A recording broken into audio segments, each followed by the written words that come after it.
We vary all over the map, but we kind of go where the people want to go.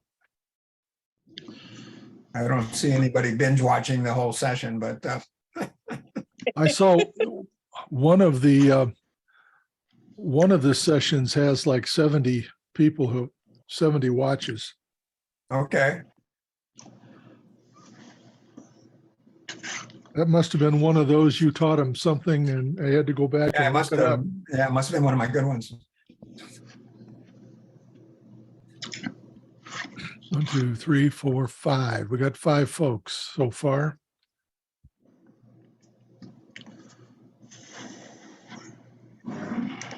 Linda won't be making it tonight. She's traveling. But she said she might dial in. Both hands sent pictures, so I assume they're going to be here. Oh, that's good. Ron.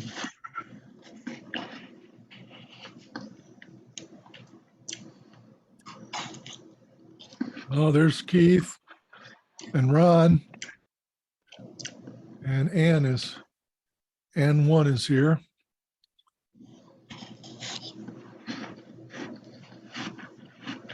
Ron, I don't do much Facebook watching, but I have seen some of your images and they're amazing. Thank you. Man, I've been buried lately. I haven't been doing too much, actually. Trying to get caught up. Well, I can't imagine you're through that 70,000 images yet. No, I think it's funny you mentioned the Facebook stuff. I think maybe one of them in the past 2 or 3 weeks has actually been from that. All the other ones were probably from a year or 2 ago. Oh, okay. Now I've got models yelling at me to get them their photos.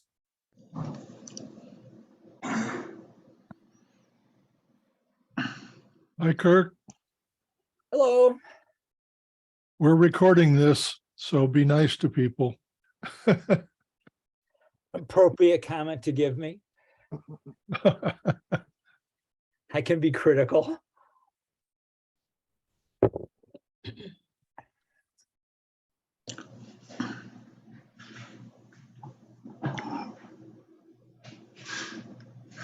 So, Ann, did you ever buy that ice light?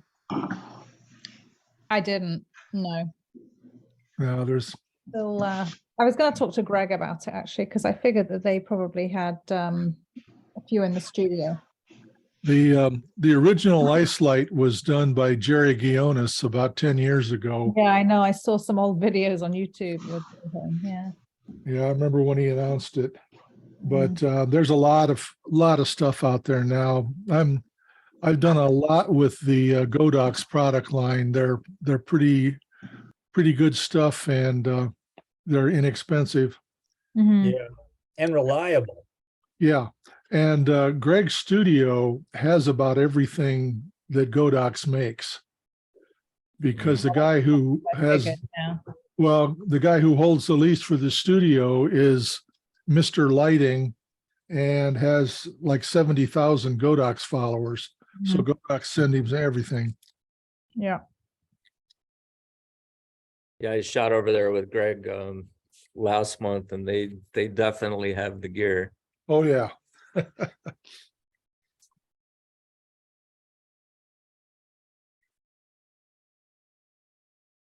Yeah, that one light, that 200, what is it? It's that rectangular one. And you've got you've got a typical sort of a flash front to it, and you can also have a big bulb style. So it really, is great for filling up a big softbox or dish. And it's got quite a bit of power. Yeah, there's so many models they've got. They're about 3 generations in just on the strobes. Yeah. I mean, they're standard strokes. I mean, just their controllers, everything. It works so easily, and And works across all the brands. yeah, it's great. What is that one?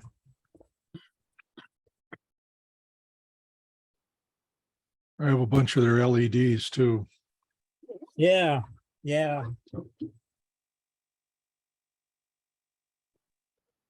this thing. This is great. AD 200. Oh, yeah, AD 200, you bet. That's a great Yeah. one. That's Oh, Mark, yeah, watch this. and there's round heads that go on that also. Yeah. You know, you put this on, then you got this other bulb, so you can put that kind of a bulb on. I don't know Yep, if you can see it. And Yep. that way it gives all that diffuse lighting inside of it. I just did a shoot for a bunch of softball team, you know, girls. And oh my gosh, with one giant umbrella and that thing, it was like, that's all I needed. that's almost 3 times as powerful as a typical speed light. Yeah. And it, you know, so that your battery lasts for so long, for a Oh, long, yeah. a lot of images. Yep, they got a ton of models. Yeah, I love it. I just sent a note to Tom Pinar and Doug, as I know they both submitted pictures. Okay. We'll give them a few minutes. Where are we at? We're at, Gary, sorry for all those photos. I just grabbed a grouping and sent Oh, they them. look good. No, that's great. Yeah, I didn't expect you to put all of them in there. Oh, yeah, yeah. We're not going to miss any of yours. They're all the same, just different people. do you ever Yeah, get any magazine shots of that guy in his red jock jumping? No, none of those went to the magazine. I Okay. wound up getting in trouble from them damn photos. Facebook banned me for a week or two, or Oh, I figured that. you know, it was weird, Bob, is that like I put it on my personal page and nothing. And I don't know, it went on like whatever, 3 or 4 different pages and no big deal. And then when I put it on my photography page, there's like over 200,000 people on that one. So then boom, I got banned because they said it was widespread usage. And you can't do that. So even though they didn't care about it being on the other ones. Wow. Yeah, so I just said, okay, I better just put that one away. Well, I can see where some people might be excited about it. I thought it was cool.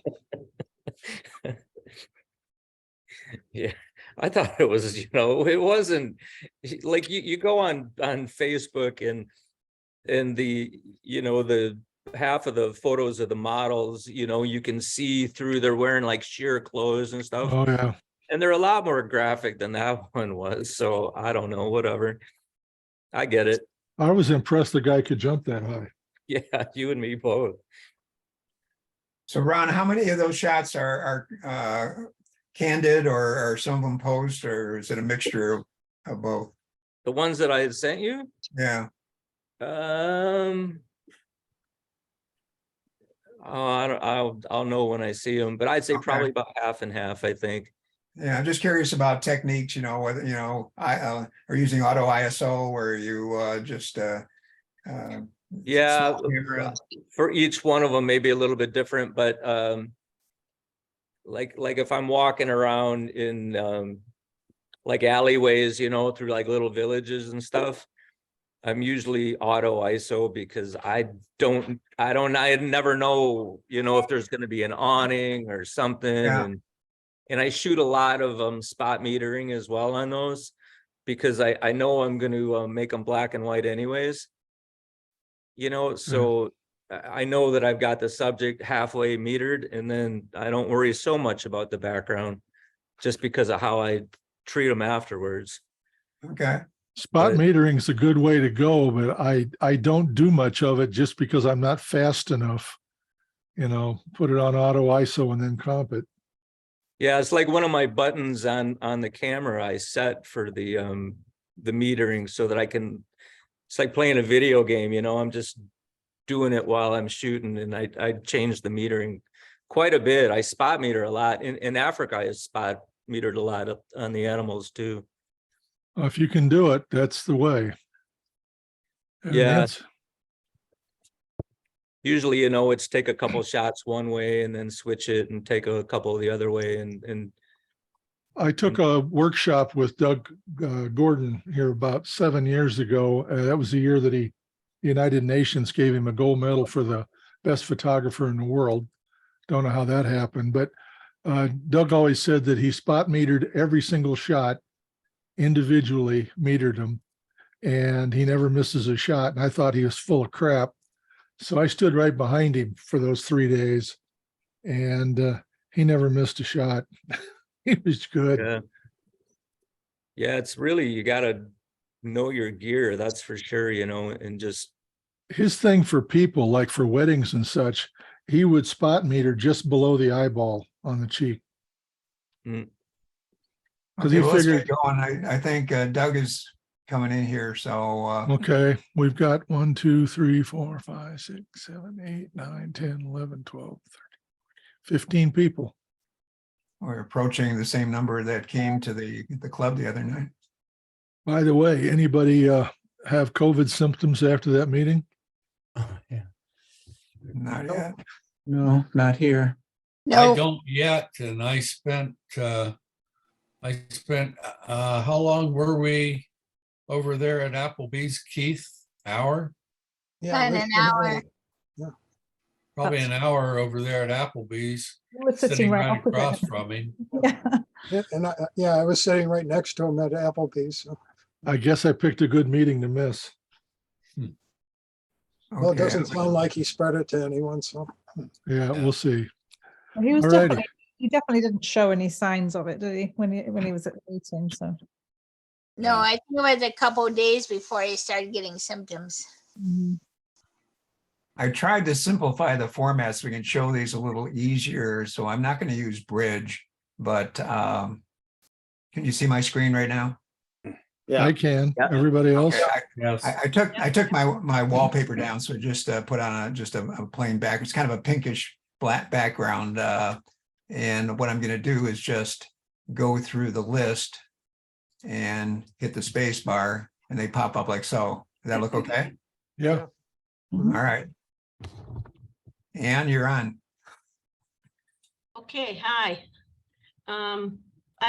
What I've got today is primarily I gave you some trees that I took when I was in in Scotland and the UK. Or actually the Lakes area, I think this is from. So I didn't know what else to send today. So I just I've been working on my UK pics. And so I sent you primarily the trees, and a couple where it was all about the light. I love trees, but how typical is this with all the moss growing on the trees like this? Very typical. In Really? the area, yes, in the Lakes area where I was, I would say the majority of the forest that we were in had moss on them. Wow. Had some trees that had moss on them. That's pretty cool. Yeah, and what was nice is the time of year, because with the falling leaves and the bracken turning, brown and rusty, really nice color combinations. Yeah, the light is just perfect for it. Yeah, we had a couple days. Well, this was taken on a rainy day. I mean, I would say probably 50% of the time that I was out taking pictures in the Lakes area, I was taking it in the rain. My husband would hold that umbrella over the camera. You're spoiled. This is another view of the same tree.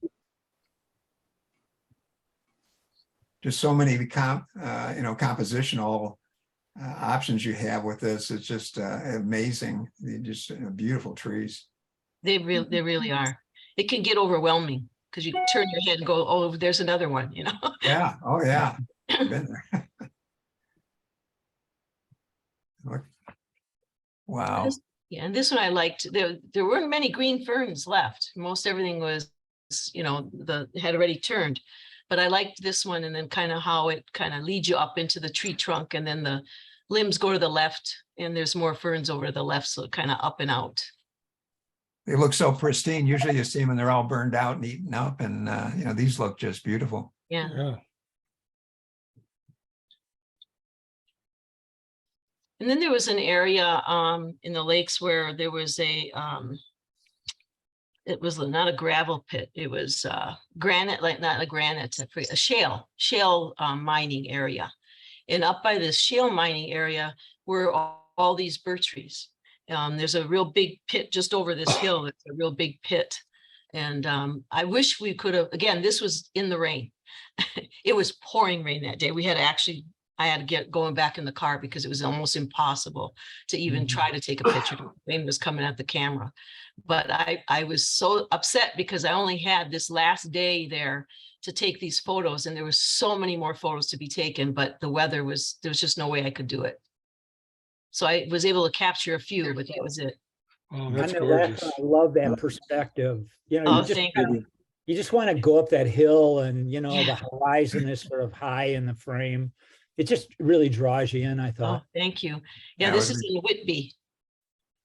That's Whitby is an beautiful. awesome town. If you haven't been there, Whitby is just beautiful town. Lots of photo opportunities, walking. It's really nice. Got some good light on that. Yeah, that's. And then again, I just really like the greens they have over there against the other colors. So of course the bracken in the background provides that kind of orangey yellow color. That's a nice combination. It is. Pops right out at you.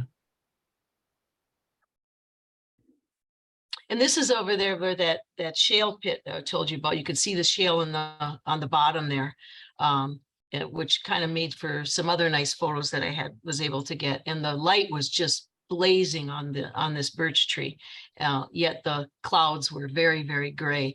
And that's the other thing that I noticed about being in the UK is and I don't know if it's like that off and on throughout the whole year, but it sure was, this time, which was end of October, November. You get a lot of dark clouds, and then all of a sudden the sun will pop through, and you only have a few seconds, so you better be ready for the picture, but it's just real dramatic lighting. Nice. Mm. And this was we were going over a pass on the way to Lake Buttermere, and I saw this scene, and I told my husband, pull over, and I probably spent an hour there. And this was just before we left when the light hit like this. And that's what I liked about this, is that kind of soft clouds and the light coming through. You got a nice depth of field there. Yeah. This was a hard place to get a composition. So I was walking up kind of along the area here, and then I saw this little area, where the little stream was coming in. I thought, oh, that works for me. And this is in the same area, kind of just across the street from it, and just down a little ways, it's all hilly. And again, the sun would just pop through those dark clouds every once in a while. And so I tried to catch that while it was shining on part of the hillside. And then these were birch in the background. You can't tell because of the depth of field, but I wanted to, really make sure the background didn't show. But that's the part of the granite cliff. That's why it's very gray in the back. And I like those twisty trunks. Oh, yeah. Okay. Good stuff. I'm going to jump top to bottom and keep rotating so it's not just alphabetical order here. Let's see. Okay. Tom, you there? Yeah. Where's this? That's Paint Creek in Rochester City Oh, Park. yeah. Okay. And well, you were there, Gary. Yeah. We went on that foggy day. Okay. Mhm. Yeah, I got a lot to say about foggy days. Yeah. Yeah. Nice. Yeah, same place. Well, the tones really came out nice on that. You did a little manipulation, I think, but Yeah. Yeah. Warm tone. that's Yeah. beautiful.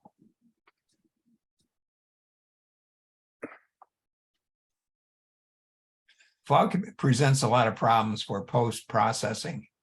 And we can talk a little bit about that later, but when you're good like Tom, you can pull it off, and it just really comes off beautiful.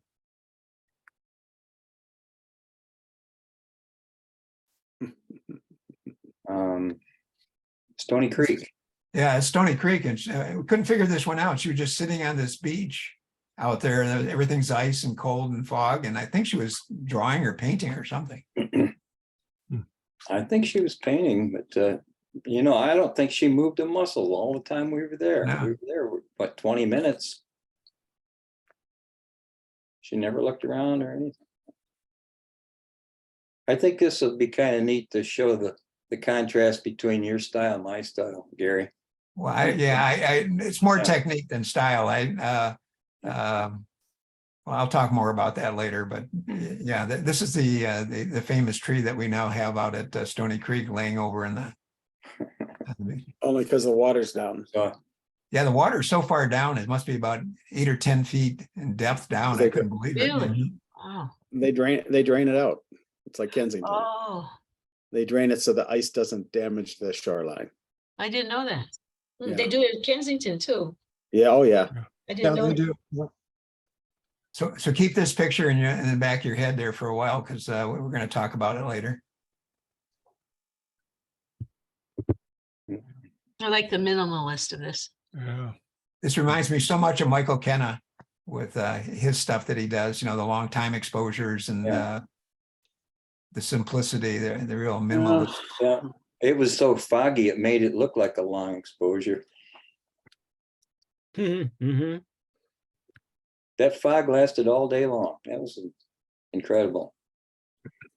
Anybody want to guess what the posts are for? Oh, volleyball. Yeah, absolutely. Beach volleyball. You can see some of the hooks up here. Oops. Wow. That's great. That's gorgeous.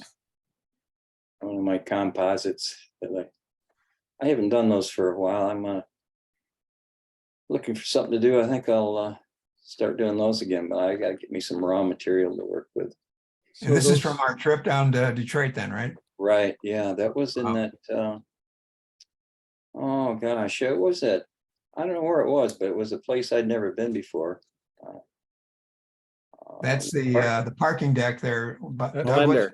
Millender. Melender. Melender Center, yeah. Yeah, Yeah. we went up to the 6th floor, the 7th floor, and then just on the parking deck and just took a look.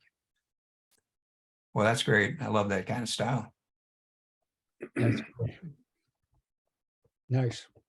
And that was in the same place. I just kind of saw that light.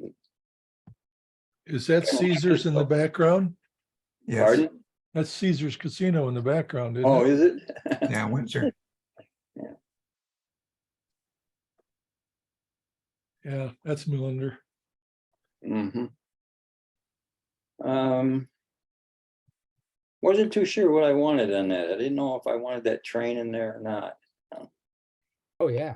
I think maybe that I like the color is a color, little yeah. distracting at the bottom, I think. Oh, I like that. Do you? Yeah. Maybe if you let the train go around the tracks a little more. Mm-hmm. Yeah, I did get it further Yeah. on. Oh, this is nice. That's, those, Doug, you remember and Gary, you remember the The elevator. escalators in that? I guess that Escalators, was yeah. the same place. Yeah, that was inside Melender. Yeah, well, that was a Not in the real lobby. mess. I just got rid of the background, and what I did is I rotated it 90 degrees. Mm-hmm. Yep. And I just kind of like that abstract look. Yeah, I like that. Very good. Very cool. Okay, Tom, good stuff. Thank you.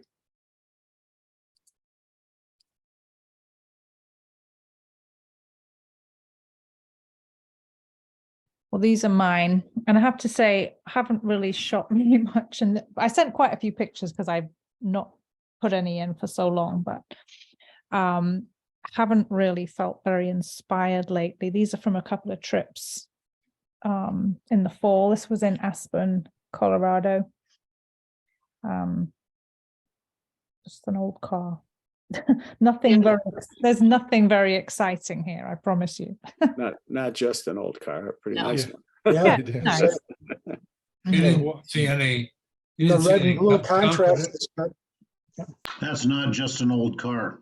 What is Yeah. it? 50H Corvette. Or, Yeah.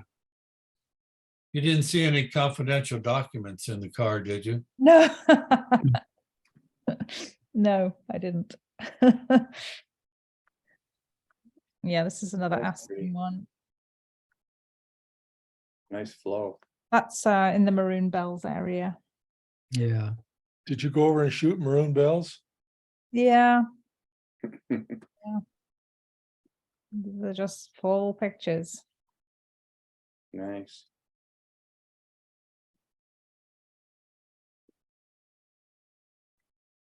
I feel like that lacks a bit of contrast or something. I don't know. Is that the stone that's giving you that pinkish color? Yeah. Yeah. Mhm. Okay. Yeah. Wow, that's a nice Layered color. up really nice. Yeah, that's a nice shot. And they had a balloon festival there when we were there. So very sunny, warm day. Actually, it wasn't so warm. They're wearing jackets, but it was early and it was a very warm day, but this was really early in the morning, so it was a little chilled, I guess.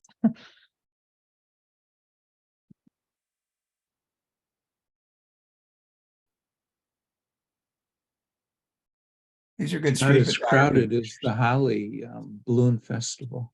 Yeah, Aspen's nice. It was the mountains are behind, back behind the camera, so it would have been nice to see it from the other side with the mountains in the background, but it was direct into the sun. It's a cool balloon. Yeah, Yeah. it's a really cool balloon, that one.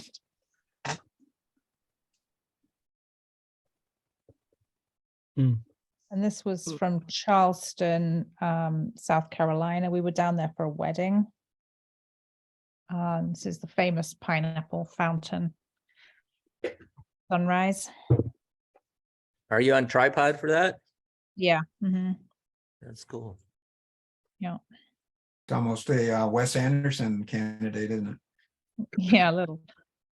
I was just down there a couple of months ago and I missed that one. Oh, yeah. I thought I'd seen you shoot that before, Bob. No? Not that one. right. Where's that located? Is it down in the old district? Yeah, so it would be down on the kind of the south end of town on the east shore. Okay. Is the sunrise possible with that, to get the sun in that? Yeah, there may be I can't remember if there's one that I show later where the sun does come. That's pre-dawn there, or pre-sunrise there. I can't remember if I put one in for a little later, but yes, I do have the sun rising and a starburst in a different image. Maybe I didn't put it in here. Oh, This is just along the same stretch of water, a boathouse there. yeah, that's the Little Boat Club, isn't that that's a sailing club there? Mm-hmm. Yeah. Yeah, I did a regatta there. I won the Oh, did you? Yeah, I Mhm. won the Charleston regatta out of that club. Oh, right. Yeah. Yeah, not the most interesting sky, but I guess at least we saw some color. Good sailing there. Oh, and it was around, I think it was around Halloween weekend. So yeah, all the front porches were decorated for fall and Halloween. That's how long ago it's been. It was. Well, that's And gorgeous. this was the Nathaniel Russell House, which is a historic house in the city. The staircase there, handheld. I like that, Ann. Oh, nice. Got to shoot a staircase, right? Same That is staircase. nice. I think I put that one in club actually, which That was last time a club, yeah. That Yeah. was yours. Okay. That's a wild staircase. yeah, it's neat. Mm. It was the music nice. room. Oh, look at I this, think that was a this stitch. molding, Yeah, I know. Mhm. just all this decorative more. Very Wow. ornate. Yeah, Love the soft colors in there. I know. Yeah, I love the colors too. And that was a pano, and I can't remember how many, probably 3 images, 3 landscape images stacked to get the height. Gary, And- what was the hotel project you had down there? Was that the Omni? Yes. I never did get in that.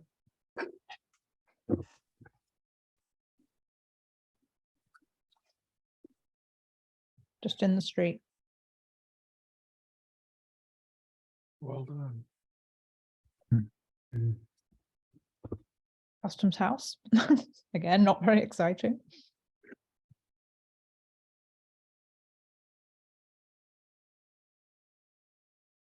The dining room of the Nathaniel Russell House. Beautiful. Yeah, Yeah. nice colors. Yeah. Mhm. Really nice, yeah. Nice. I don't know why I put this in. This was in the, they have a military academy there. Just on the walk, we went down to see it. And Is that the Citadel? yes, Yeah. Oh, There- beautiful. There you go. I found Yeah. it. That's beautiful. Yeah, I like that one better than the other one. Yeah. Mhm. Yeah, that one, I want to say the other one was elevated looking down more. This one was definitely up closer. Yeah, you're wider. able, yeah, you got the foreground out of that one, this one, which is nice. Mhm. The steps and Oh, this is, so this lot, this next batch, they're from Sunday, actually. I went shooting in, I don't know if anyone's been to the Kelsey Museum of Archaeology. There was a meetup there, and I went, and I was determined when I went there that I wasn't, where's that? it's opposite is it the library? It's on State Street, Oh, near the law quad, but it's, yes, it's U of yes, M, okay. Okay. yes, it's a U of M museum. Okay. I thought, archaeology, okay, I'm not going to go there, and I'm not going to just shoot artifacts and take boring pictures, which you could argue this is a boring picture. But my point, my reason for including it was I was trying to go and do something that wasn't just snapping pictures of artifacts. So I went with my 50mm prime and a prism. So I was just trying to, and the prism was a total failure. This is like the best of the bunch, if you can believe that. Total failure, not enough light to kind of really pass through. Everything's very kind of dim, and at least I think that was the reason. I think the point is to shoot pretty wide open with a prism, right? Am I right? I haven't done much with it. I've got Yeah. one, but I haven't used it much. So anyway, there's a few from the shoot this last weekend at the museum. I think I can't remember which ones I included here. That was part of a much larger mural of Pompeii.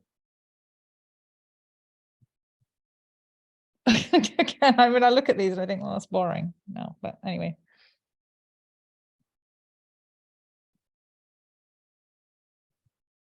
Nice perspective. Yeah. Yeah, that's kind of cool with the shadows and everything. Mm. Anne, are you shooting through glass on these, or they're Some just of them, all? not the ones that you've seen so far. No, some of them were. You'll see probably some coming up.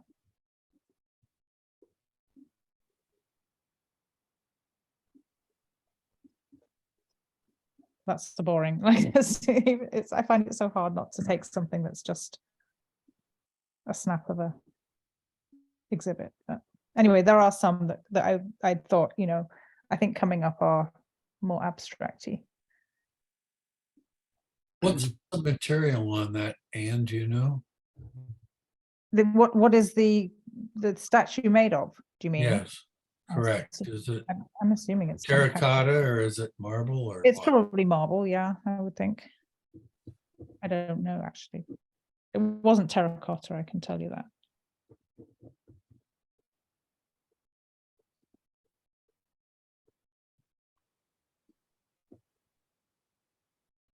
I was trying to do the cell phone shots that we had talked about before. That was just a cute kid who's That's good. I like seeing the Other cameras. than just trying to take a picture, yeah. Yeah. That's good. Very clever.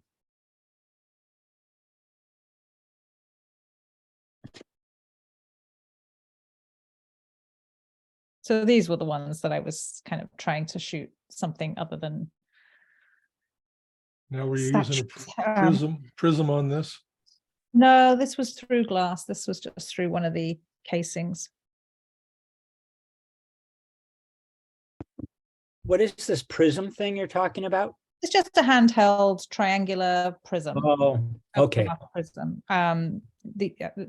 Like I say, it was not successful. I think I needed more light, more light. It was always, in a museum, everything's very dim and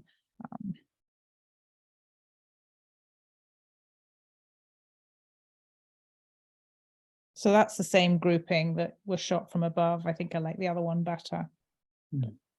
How'd you get above it? There's 2 floors. Oh, and it was okay. over So the you stair- shot down from above. just hanging over the staircase, yeah.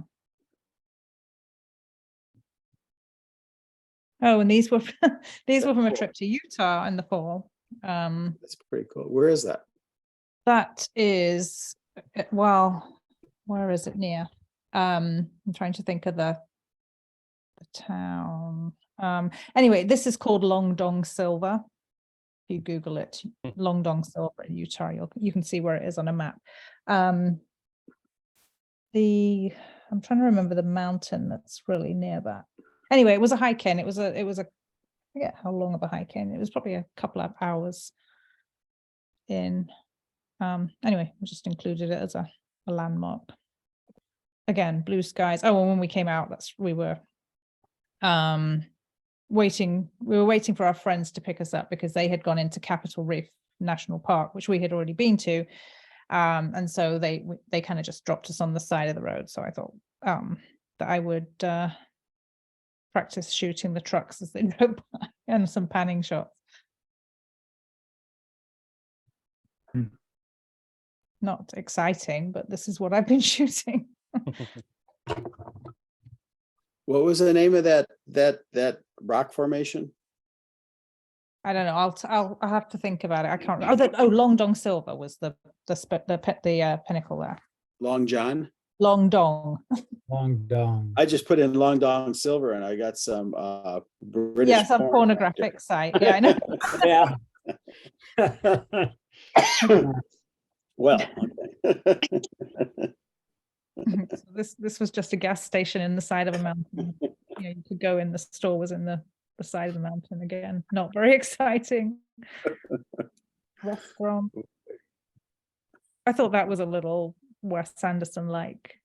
Yeah, Yeah, definitely. colors are good. Yeah.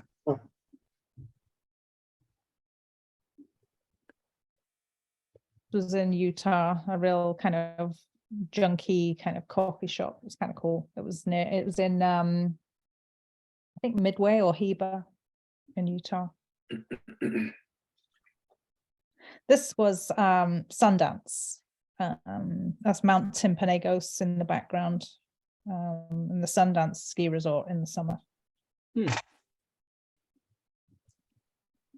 Pretty. That also was pretty. That was near Park City. The greens look really weird on my screen here. Looks fine here on mine. Yeah, it looks nice. Yeah. So is this where you're going skiing? Ron? Same kind of area, yeah. Huh? Yeah, same kind of area. This is a little further south than where we ski. That'd be nice. That would be really nice in the winter with snow on the ground. Yeah. I'm gonna be out there in about a month. Oh, are you? Where are you Yeah. going? Well, Snowbird, we got a place there. Oh, right, nice. That's just on the backside of Park City. Yeah. Yeah, this is just aspens and fall color generally. Sorry to be putting so many in here. That's okay. These are good. These are good. Yeah.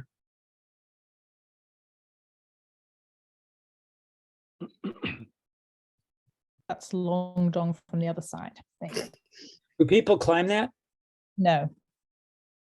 Well, I say no. We did actually see some climbing Yeah. pieces in it. I haven't heard of anyone climbing it, put it that way, but now you say that there definitely were some, I don't know what you call the attachments. So maybe. Oh, Cams and gosh. stuff. God, Wow. is that gorgeous, Ron? Wow. Thank you. This was in Vietnam. This one is candid.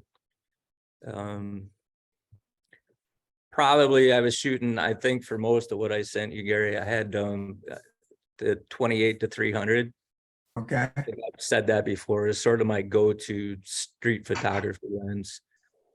You know, just because you never know, you know, how far the subject's going to be. This gentleman was a fisherman. He was sitting out in the river. He was trying to get people actually to come on his boat, and he was just sort of laughing at some people that were on the shore. I just thought, man, what a character, you know. Wow. What's nice is you got light on the eyes, you know. Yeah, right. Most people would get a shadow across the eyes, you know. Catch lights and both. Wow. I had gone back through, usually when I'm shooting, I'm holding that shutter, you know, and I just let it go. And yeah, going back through this set, that was exactly what I was looking for, was some catch lights. Yeah. Yeah. So 18-300, is that Nikon lens? The 28 to 300, yeah, the Nikon. Okay. I just like it. You know, it's not the greatest glass, but it's a really, really versatile lens. You're But the mirrorless? DX Are you mirrorless? You should Both. mirror- I've got a D5 and a Z9. So Okay. that shot was with the D5. Okay. Ron, are you But- talking about the DX lens though? No, it's a full frame lens. Yeah, it's 18. There's an 18-300 full frame for FX lens. It's not 18, it's a 28. It's a 28, I mean, yeah. Yeah, okay. Yeah, okay. Yeah, I had a 28 to 300 when I shot Canon, and I wish I had one for Sony, because that's a good focal length for a lot of things. Yeah. I think it's like 4.5 on Yeah. the wide side of it, you know, but Yeah. like Yeah, I so- said, if I'm just throwing one lens on, like this is a great example, you know, these kids this was in Kyrgyzstan up in the mountains. And you know, I'm walking around and moving pretty fast, and I never know where anything's gonna be. And We want to zoom, yeah. yeah, so I throw that lens on there, and then I can usually reach it with the 300 if I need to. But yeah, this was obviously not candid. These kids were playing with the donkey, and this cost me 3 ice cream cones, this photo. So yeah, what I did was, they were coming down the street, and you know, obviously we didn't speak each other's language. So I was just kind of motioning to them, you know, what to do, and they just perfectly did that. It was nice. Great big smiles. I love that photo. Cute. Not a big fan of that fence over there, but it is what it is, right? Oh, man, that's a good shot. This was I was with two National Geographic guys in Kyrgyzstan. I don't know if anybody knows Tom Bourdon. Tom is like the photographer for Guru Shots, and he won. Him and Richard James Taylor, the other guy, they had both won Travel Photographer of the Year for Nat Geo. So both of those guys are very jealous of this photo, because they were, you know, they're using more street photography type kits, because they're shooting very photojournalistic. And the D5 is that, you know, it's obviously a sports camera, so it's really meant for stuff like this with this motion. And I knew going there that we were going to have an opportunity to photograph this game. It's called Coke Baru. And you can see in the middle there is a headless goat. I don't know if you can see. Oh, yeah. Yeah. Dead yeah. center. Okay. Yep, you can see where his head is cut off. Go down, down, Mhm. down, right Yep. there. Yep. So this is a game, believe it or not, where they put the goat in the middle of a field. It's maybe about football field big.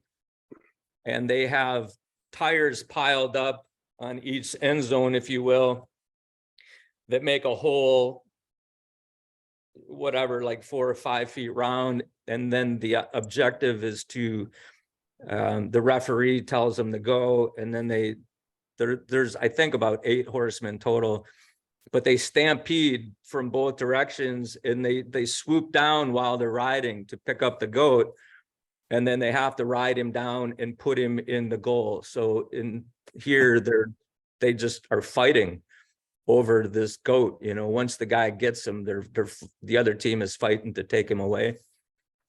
So anyways, I knew that we were going to go to this event, so I brought a 600 millimeter lens with me, and was able to get this shot that the other guys were just not able to get. They just couldn't shoot as fast as the D5 could shoot, and they didn't have the length of that 600. So Yep.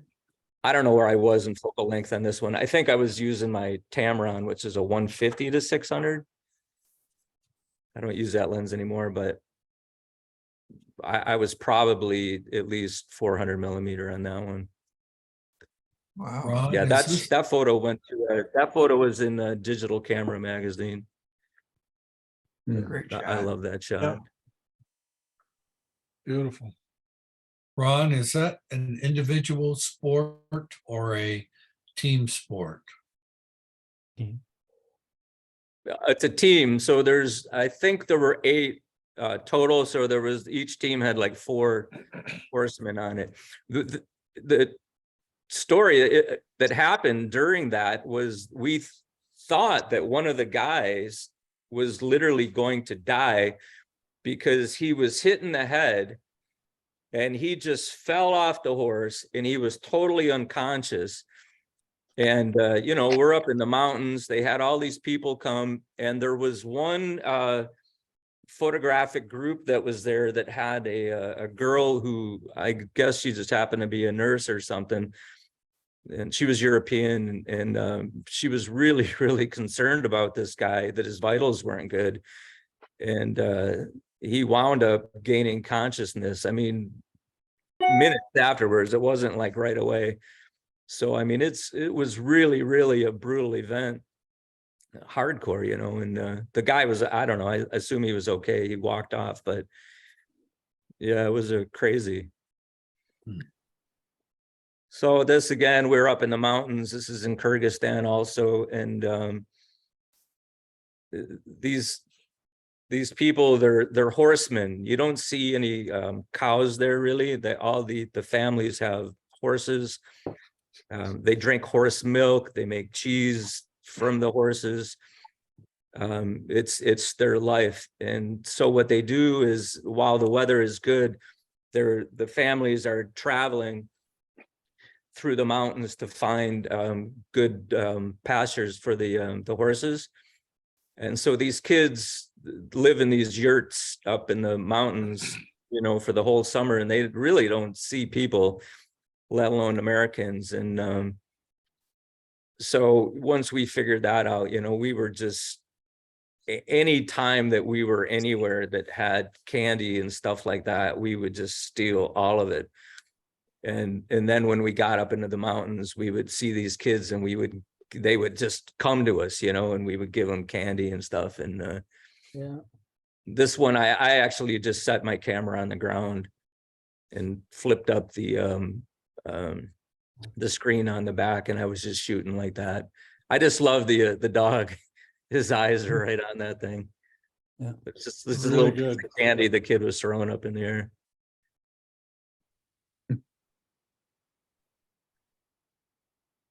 Then this, I was just trying to do more of like really like a photojournalistic kind of a thing, just showing these little children, that's their home, you know, that's what they live in, just out in the middle of nowhere. And it's just, you know, for me, it was breathtaking. But, you know, like my son here, I show him photos like this and tell him to quit complaining about internet going out.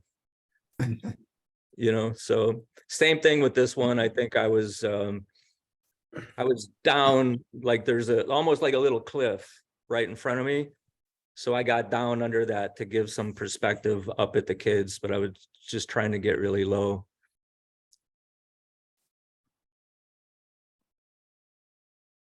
This was just a little girl that worked at the yurt village that we were at. She would make us tea every morning, Thai, or what do you call it, chai.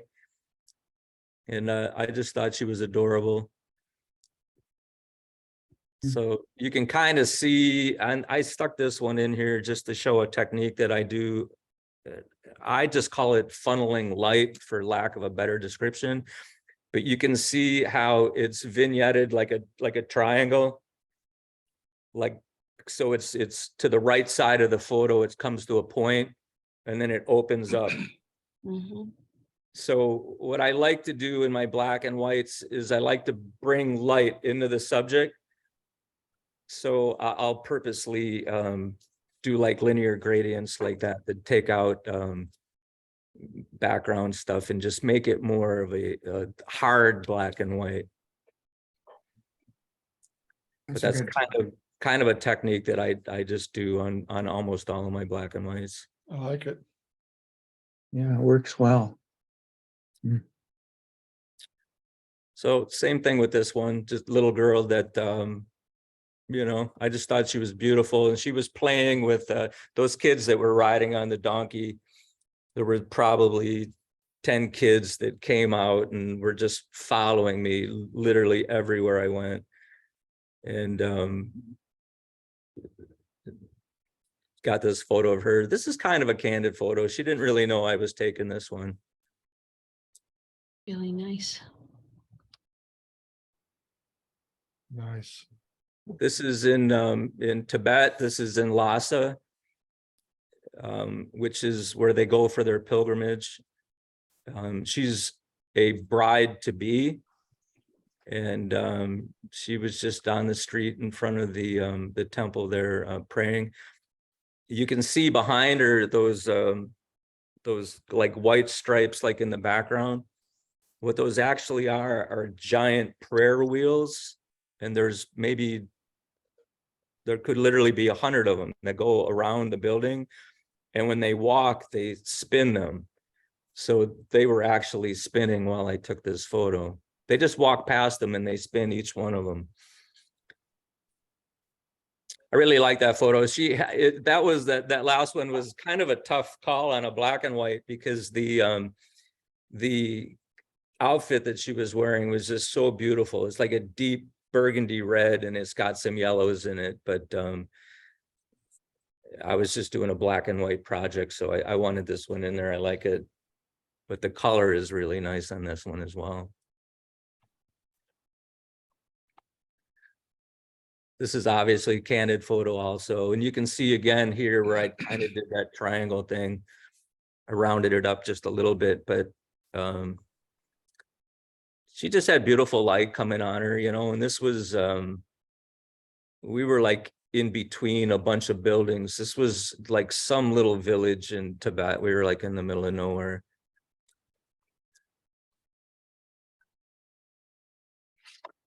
This is in Vietnam. This little girl with these candles, I believe they're called Den Hoi. And essentially, what it is you would pay about $1 American to buy one of these candles. And then they will give you a long pole that has a little basket on the end of it. And you stick the candle in it, and then you walk to the river and you lower you like say a prayer for your friends and family, and then lower that candle into the river. And there will be just whatever, you might see 40 or 50 of these candles floating down the river. And this little girl was just standing on a bridge, kind of working her way through the crowd, trying to sell these candles. It was kind of a tough shot because it was really dark out, and the exposure. Yeah, you could see a little bit of blur right in those candles, but I was okay with that. And Man, I just love the candlelight, makes that beautiful soft light. So Yeah. I like that shot. All right. Excellent, Ron. Thanks. Yeah, beautiful stuff. Nice. Very nice.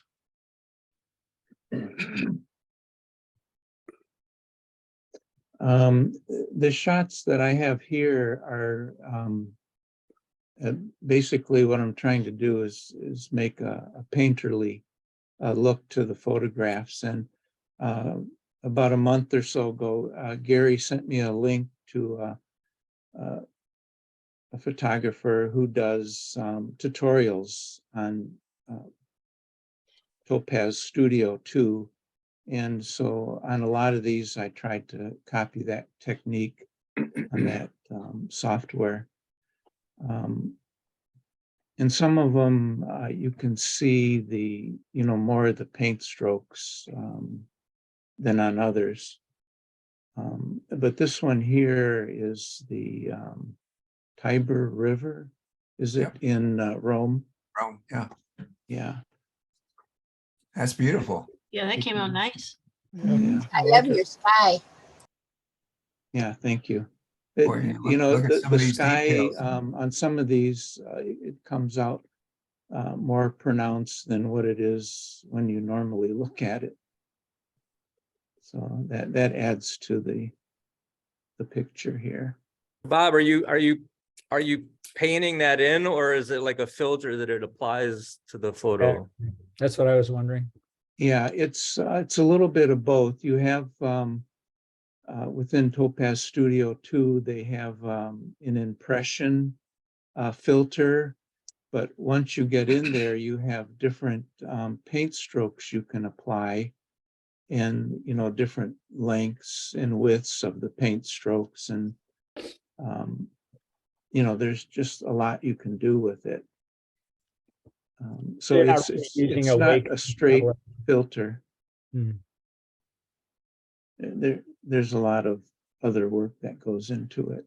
Yeah, there's like hundreds of different options and paintbrushes and techniques and blending modes. And I mean, you can go on and on forever, but when you get good at it, like Bob's right here, I mean, some of this stuff is really nice. The little details, the little grasses coming up and the details in the trees. And I mean, Just an idea, Bob, would you be open to giving us a tutorial on that in a future meeting?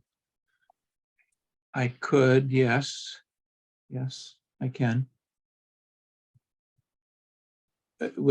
Within, yeah, this one here is also in Rome. These are the Swiss Guards, and some of these you might recognize. I've entered into a competition with our club. This one I entered as just a normal photo, but I thought I'd add a little painterly look to this one. It's a little different than the other one. yeah, looks good. Wow. And Nice. this is a cafe in Nice. either Rome or Florence. I'm not sure. That's really now. well done. Yeah, that Yeah. looks very nice. Thank you. Yeah, that really looks like a painting. It's beautiful.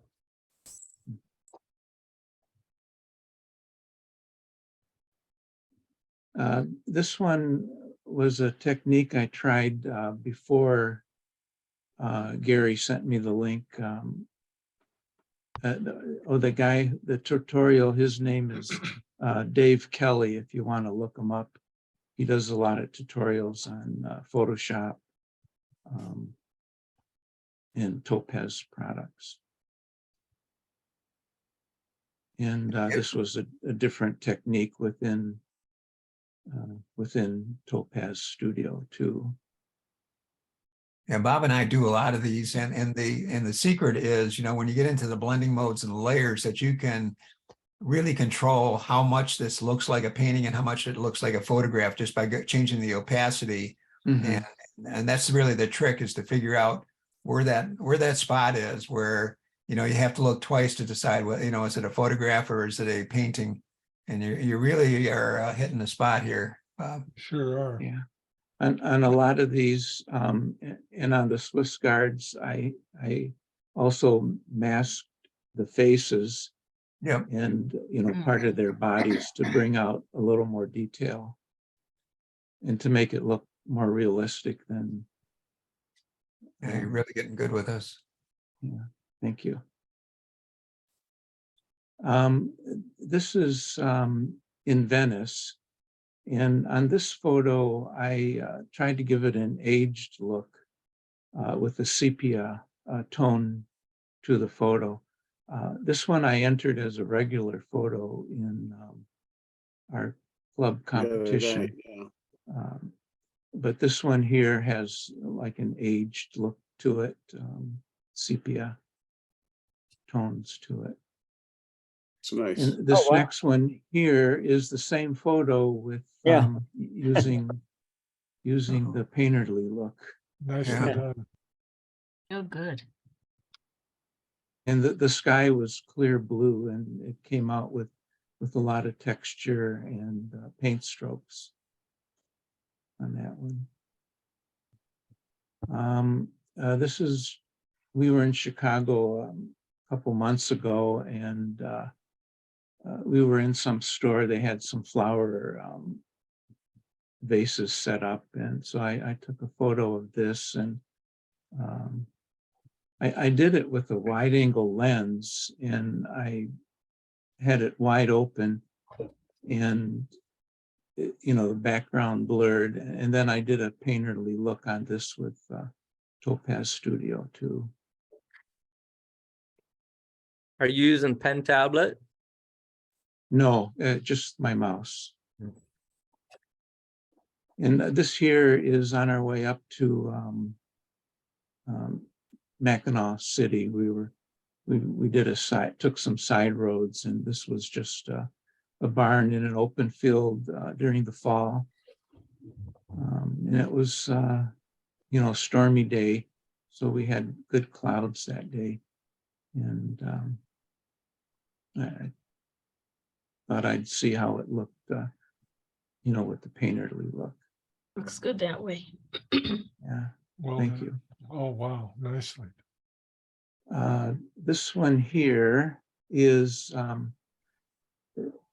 there's a person, his name is John Campbell, who does a lot of Photoshop tutorials. He's in the Detroit area. He used to be a science and biography teacher in Northville.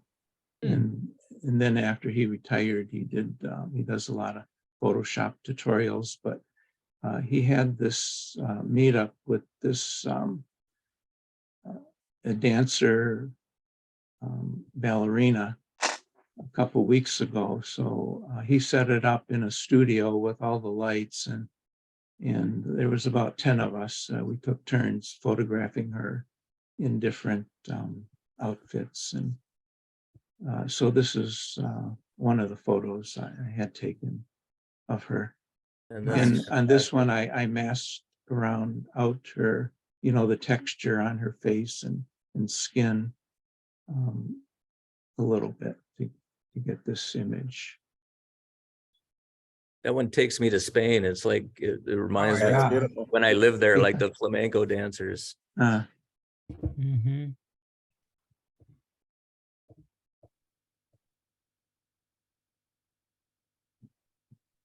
That's interesting.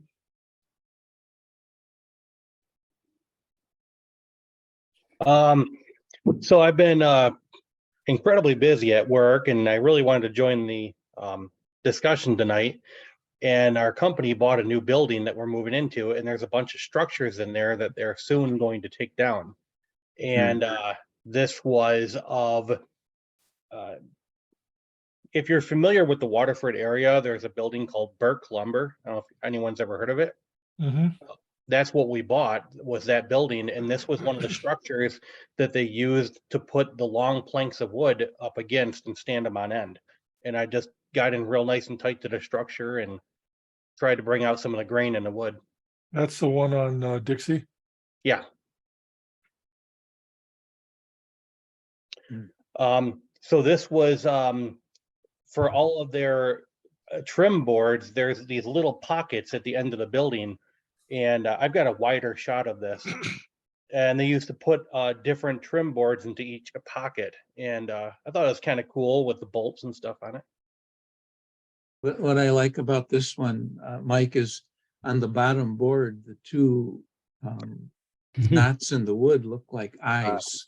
I just Yeah. noticed that, yeah. Yeah. Yeah, nice. So this is the same structure, just a little bit further down. And this one here wasn't quite as heavy, so it doesn't have the bolts in it. But this was the thought in my mind when I was taking the photo, is to try and get this repetitive look. I mean, I can only imagine, like, when the guys were making this, what they went through, because it's just layer upon layer upon layer. We were looking at it, how we're actually going to take these structures out, and they're built so heavy we can't believe it. They held a lot of weight. This is just a hook on the wall and had some spider webs on it. Thought it was kind of cool. I played around with it, but it didn't turn out quite as well as I thought. So this one here I was kind of going for. It's a corridor actually where I'm going to store a bunch of my stuff. And I think there's a color version of this in a little bit. And I just liked how it just draws your eye down in a very industrial look also. Good. And here again, there's some shelving. This is only about maybe 6 feet over to the left. And I really like that cross member right in front of you. It kind of draws your eye, but then again, you see the repetitive patterns behind it. And the light up on top with the little spider web in the corner kind of got it. And the color version. And this is the same corridor that I showed just a second ago. And the black and white makes it look interesting. This looks pretty boring.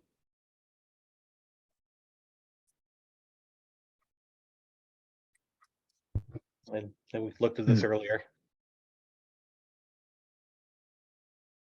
Mike, sorry, I tried to unmute when they showed the black and white. Were those split toning? Did you split tone those? To be honest, I did it a half hour before I sent them to Gary today, and it was on the iPhone. It was I forget what they call it. I could think of it in a minute here. Oh, yeah, you did one of the filters. Right. I'll find it in just a second here. I like it a lot. It's called Noir, Noir. Noir, Okay. like film noir, Okay. dark.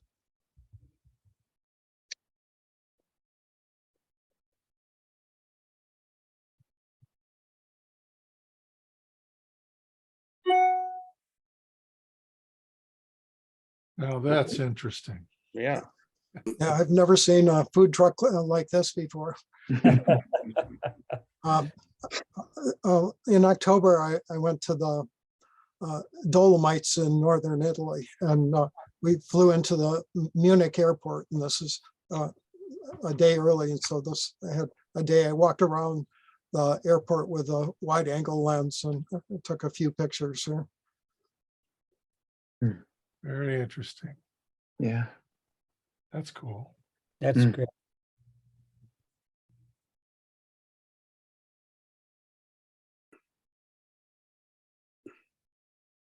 Yeah, that is pretty interesting structure, and with the blue sky, I thought just It's almost like a mirror image, left Yeah. and right.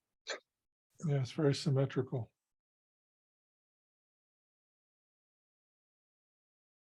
then on the trip there was one. We would go out and shoot something in the morning and the evening, but in the afternoons we'd be on our own, and we're staying. I think this was Cortina. It's a kind of a ski resort town there in the area, but it was raining, and I thought, oh, this is a perfect chance to practice some street photography. So I went out and shot a few pictures.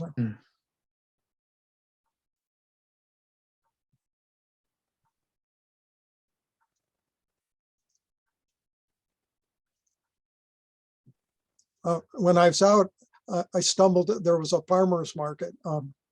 And these guys were, I think they're making butter, but I'm not sure. It's either butter or cheese, but they just ignored me. So I just snapped a couple of pictures of them. But I love their hats that they had here, the locals. So. Yeah. I gotta get one of those. And what can be more street photography than umbrellas? Yes. Yeah. Yeah.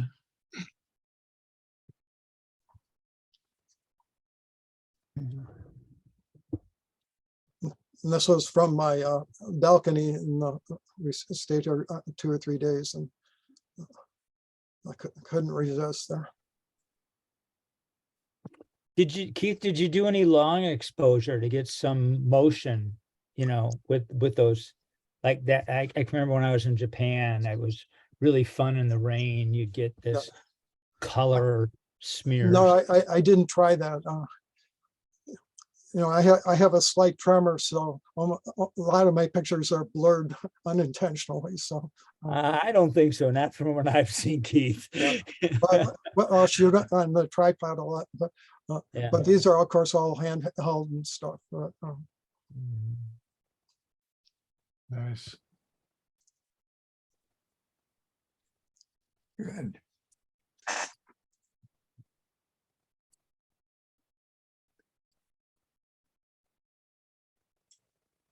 Okay, I gotta confess, I've done very little photography the last 3 months. So about 2 hours ago, I just ran and grabbed a few things off my Flickr site that are sort of street or urban. So this happened to be the drive-in theater that they had set up downtown by Campus Martius. And I liked the row of bikes that were there.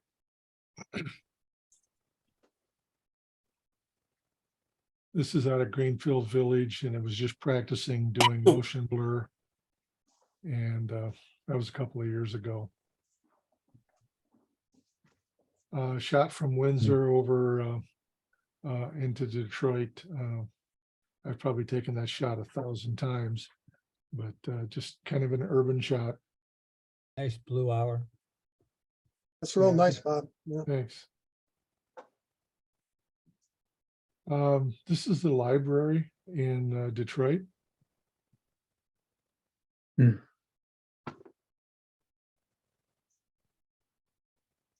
then here's some shots from the Millender parking deck.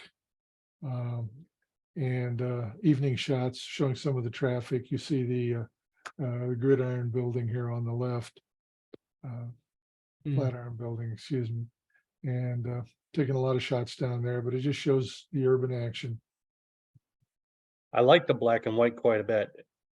You don't typically see these. Everyone wants to see the colors. Nice choice, Bob. Yeah, thanks. Here's another quintessential Detroit scenery. These guys running around. This is down close to Greektown.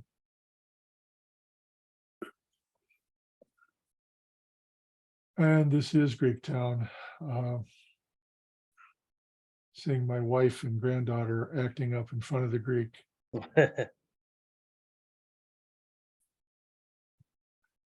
This was the final game for the Old Baseball World Series this year. And these are the 2 finalist teams. The guys on the left had just won.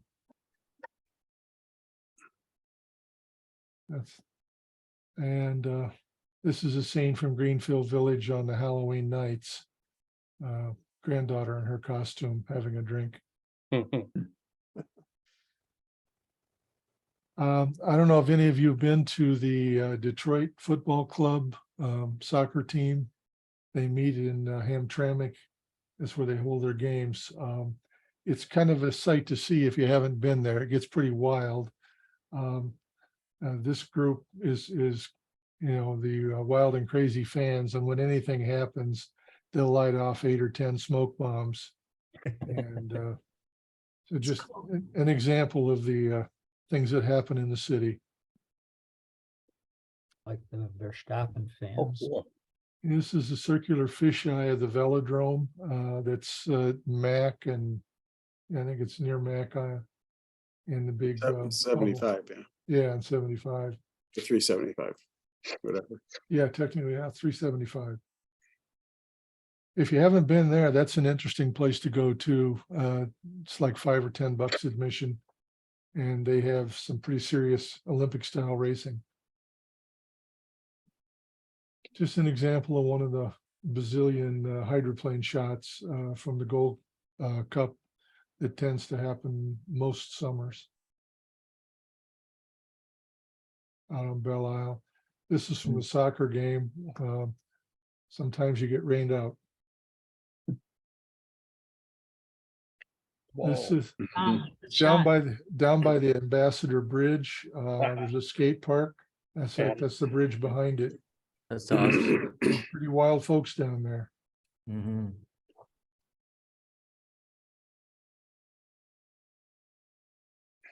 Here we are at the alley in by the Z Park. They Oh. changed the murals and stuff, but we had some ballerinas doing a shoot.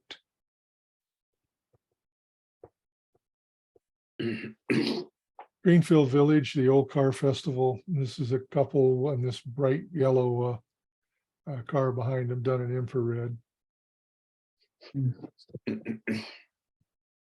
Turned out nice. Thanks. And umbrellas. Here we are in Rome. And honest to God, the umbrellas were right there and I could get them into shadow. So, and it was raining off and on. I love that. Yeah, Yeah. that came out really good. Yeah, Mary Poppins. yeah, it really was. And of course, it had been raining and we were very close to where the original Alfredo restaurant is, where Alfredo was invented back about 1904.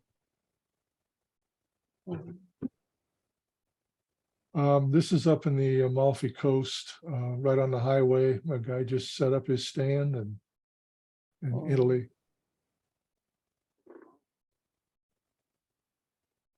Another shot. Yeah, it's too similar to the other one. That's the color version. Downtown Detroit. Here's just one example of thousands of shots of fireworks from the Detroit fireworks. I usually shoot those from Windsor. Example of hockey games. This was done out at Plymouth at the U.S. Hockey training facility. And here's the U.S. and I think this is Sweden. I'm not sure offhand. All the major countries were there for a tournament. And I got to be down on the ice to shoot a lot of that. So just some miscellaneous shots. Good stuff. Nice. Kirk, I missed Kirk. There you go. Oh, shoot, they're not in order. Too bad. I thought I put them in order. I do quite a lot of people know that I do a lot of photographing for the Department of Dance at U of M. But their regular pros that kind of cover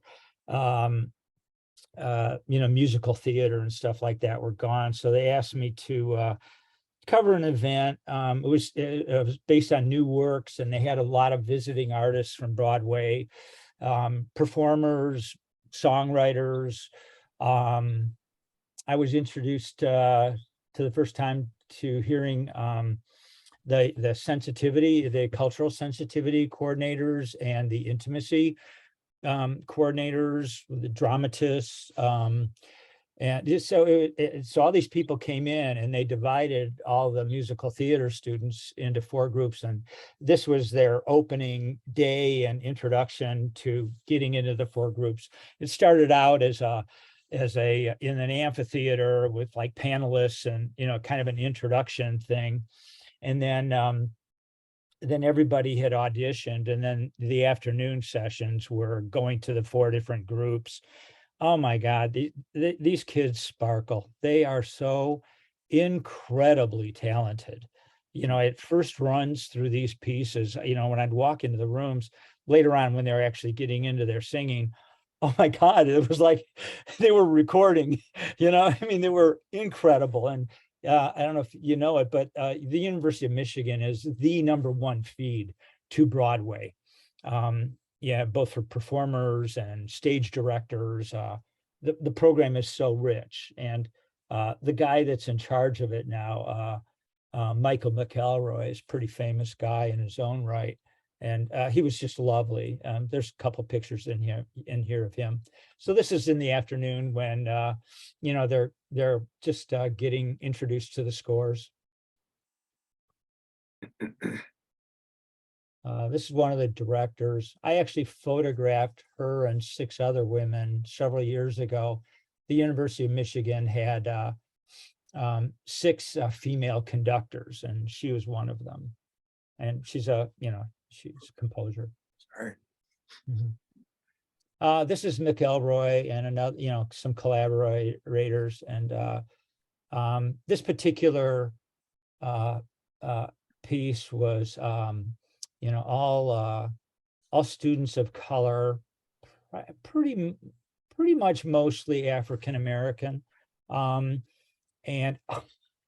I mean, the music was just incredible. And McElroy is just an amazing guy. So I was trying to capture the spirit, of the event, and it's basically street photography, hanging out, and these are all candids. So it was fun. They just, like I said, they sparkle. They have so much fun with each other. This was the opening amphitheater thing. So they had, some people were out around the world performing and would be flying in, in a few days. So a number of the people were on Zoom, and then the students were up in the auditorium. And so here's the panelists, interacting. There's McElroy. He was, performer, songwriter. Another guy, the middle guy was, these are all people that are involved in songwriting.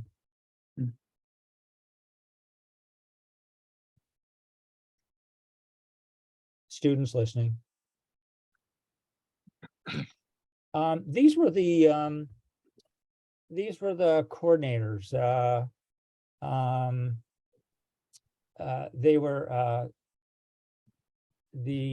like cultural sensitivity and intimacy, and listening to them talk and listening to them speak to the students. It was, boy, you could immediately see the value, because when you're, most of these productions, the current trend is, diversity is first and foremost in things, and diversity in a very diverse, different ways. And traditionally, most of the directors and stuff, it's pretty been driven by white males. And the Asian fellow that was there, he was so articulate in explaining, you'll get into conversations or things will be going on, and what some white guy might just say or think and means nothing is just power packed with meaning to other people that are hearing and listening. And so these people get to bring that out. And so it was so impressive, the thoughtfulness and the ability to translate their feelings and observation, into music and drama. It was in the process, and it was so educational for me. I loved it.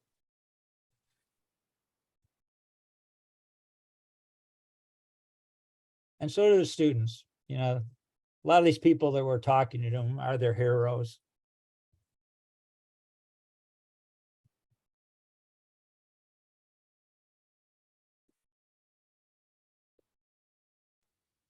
Great candid shots.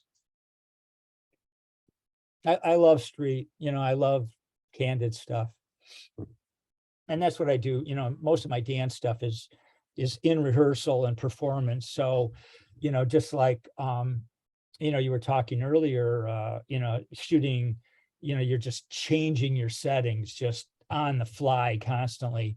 That's what I'm doing with a lot of this kind of stuff. Obviously, I got to stand there and compose this one. That was kind of my opening shot. You know, this is at the Walgreen, you know, Drama Center on the North Campus at the university. This was going to be a really interesting production, all female, and based on Helen of Troy. And you know, in Greek theater, it was all, and in Shakespeare, it was all male actors, you know, whether it was male or female roles. And this is going to be the flip of that. It's all a female cast playing, you know, all these different parts. And this was embarking on and a lot of these productions are really pushing the comfort zones in ways, so they're subject matter that needs to be handled delicately. And so the students are just learning so much. I felt very privileged just to be there for this one day. Good stuff. Yeah.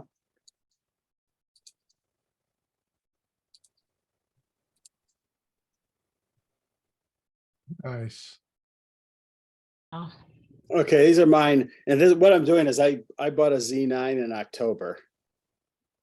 And the beginning of November, and then I went on a trip for a month or 3 weeks, and then I got back in December. And December and January, there was just nothing to shoot because everything was gray, to test out the camera and trying to set up the autofocus features and things like that for wildlife stuff. So I went down to the zoo one day with it.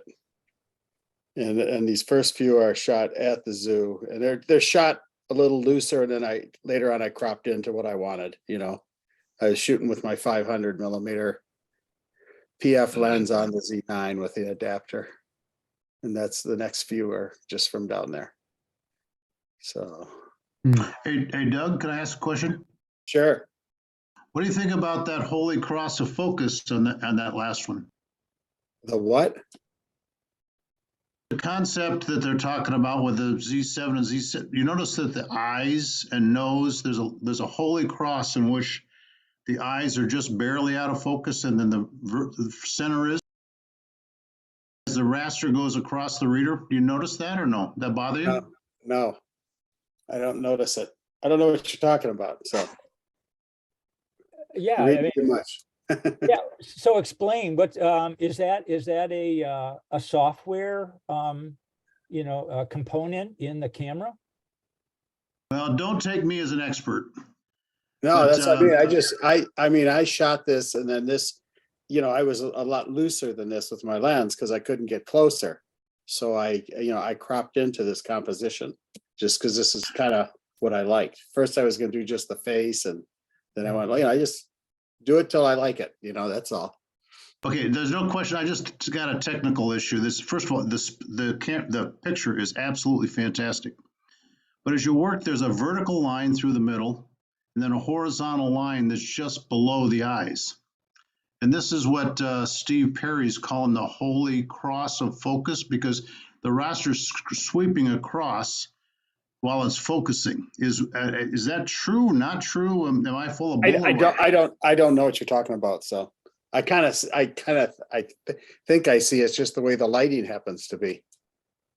But there is Does a it have line. to do with There is a the, line under the eyes, kind of under the one on the left side, right there. Yeah, and I don't know what that is. You know, I thought that was just in his fur or something. Nothing I did. Maybe something. My point is that those are really in focus and the eyes are not quite. This also happened with my Jaguars down in Brazil. Oh, okay. Okay. Well, Yeah, but it depends on where your focal point is too. I mean, it looked like you're on his nose. Yeah. yeah. I don't know, Yeah, it looks pretty clear. I'm focusing, and when I focus on this, you know, you use the autofocus and you're using the wildlife thing for focusing the eyes, and it puts a little box right around the eye. When I go look at the, you know, play back the picture, it can tell you right where right where the focus was, which was right on the eyes, because it would grab the eyes in the picture. So Have you updated firmware? I haven't updated to the latest one yet. I'm like to 3, and Yeah. I think there's a 3.01. I haven't done that. Yeah, make sure you do it. Oh, I have to do that this week, so. But I just been playing with the camera, getting used to it and stuff, and these are just taken down at the zoo, basically, and so the snow monkeys just walking by, and there's an ostrich right there, right close to me, so I got that. Yeah, all these images, it looks like you've got a pretty reasonable depth of focus. Mhm. Just like with the monkey, you know, the whole tree was in focus, so you've got Yeah, a, the tree, he was sitting on the tree, and I yeah. I but it's shoot such an still- aperture that the background goes out of focus, because that's what I do. So, you know, it- I'm shooting a shallow depth of field, yes. 'Cause Yeah, well, yeah, but it's not like. Some super cases, not shallow. these though, so, Yeah, it's not like a 1.4 or something. no. So, yeah, it's just one of the polar bears, one of the younger ones, Did you shoot most of these with the 500? all with 500. Okay. And sometimes they're close, the polar bears were kind of close at first, and then this one went walking way back like to where they live, you know, and he came back up with this thing in his mouth, so, and where I was standing, that's what I could, could get, so. Yeah. And then this is the foggy day where Tom and Gary and I went out, and this is just down the Rochester Park. You know, it was really foggy when we started, and then it lifted a little, it was there, it lasted till about noon, but It's a nice shot. just kind of playing. Trying to get ducks or something in it. Sorry, I messed up there. Let's see. Oops. Sorry. We falling asleep, Gary? Yeah, Okay, sorry. sleep at the switch. Yeah, that's just another one, same thing. Vertical, and this is all at Stone, these are at Stony Creek then, just in the fog.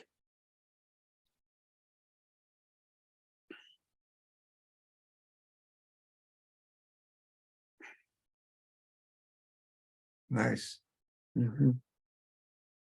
Oh, that's well done. So this was out on Lake St. Clair a week ago on Sunday. And I was out there with a friend, and his girlfriend texted him. We were at Lake St. Clair Metro Park, and then just looking for something to shoot. And she texted us, because she's a birder, that there was a raft of ducks between 12 and 13 mile off Jefferson on Lake St. Clair, and they were coming up closer to shore. And so we went down there, and it's all these big houses, and you can't get access to anywhere. And then we found a park we could go in. Or this was this was in an apartment complex. We pulled in and just took some quick shots right there off the street. It went right up to the water. And these ducks like this, that was just the section I could get in my lens using the 500 and stuff. And then, but this went, you look left and right, it probably went for more than a half a mile of ducks, just thousands of ducks there. Wow. Different kinds, so. So we went down and tried to capture it, and we had really, really nice light for them and stuff, and.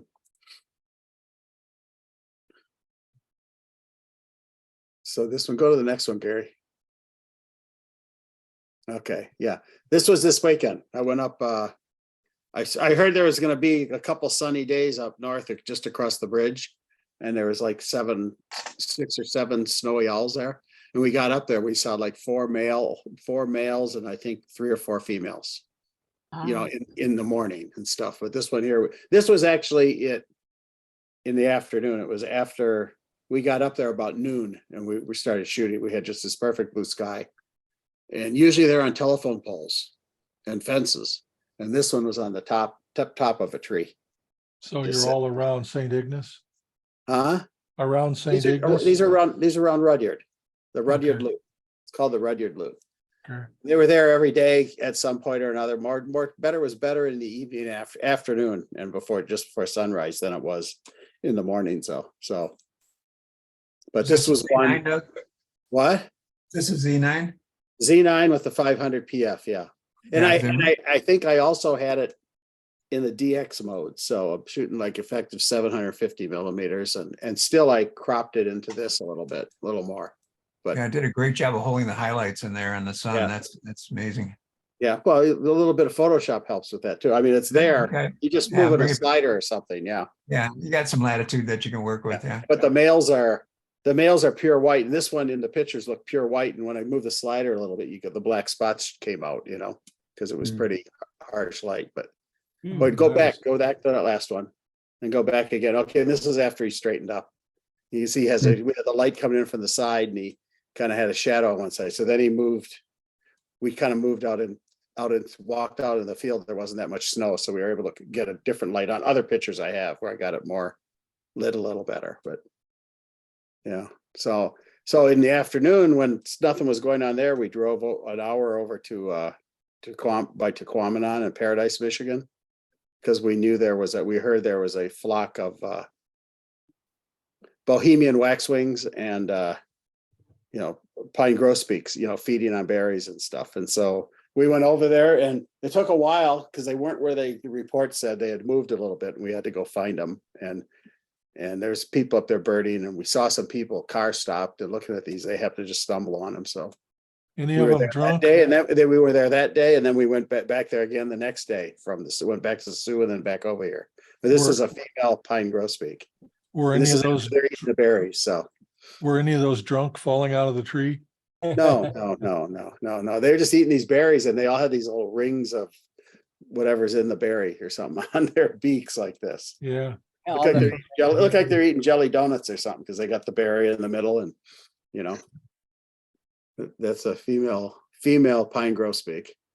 It's right on the road. We're standing. The only problem, and this is a male. Yeah. Oh, wow. And the only problem we had was there was cars we were standing shoulder to the road. And there's cars riding on the road, and I'm right in front of us and right behind the birds. There were snowmobiles going on the snowmobile trail because these berry bushes where we were shooting at this time was on the snowmobile trail between the north and the south lane of it. And every time one of those would come by, all the birds would fly, and then they'd come back. So they just it was hard. So very hard. What do they have in their mouth, Doug? What? What's in their mouth? They're eating those. They're eating all these berries. Look at the berries. They're eating the berries.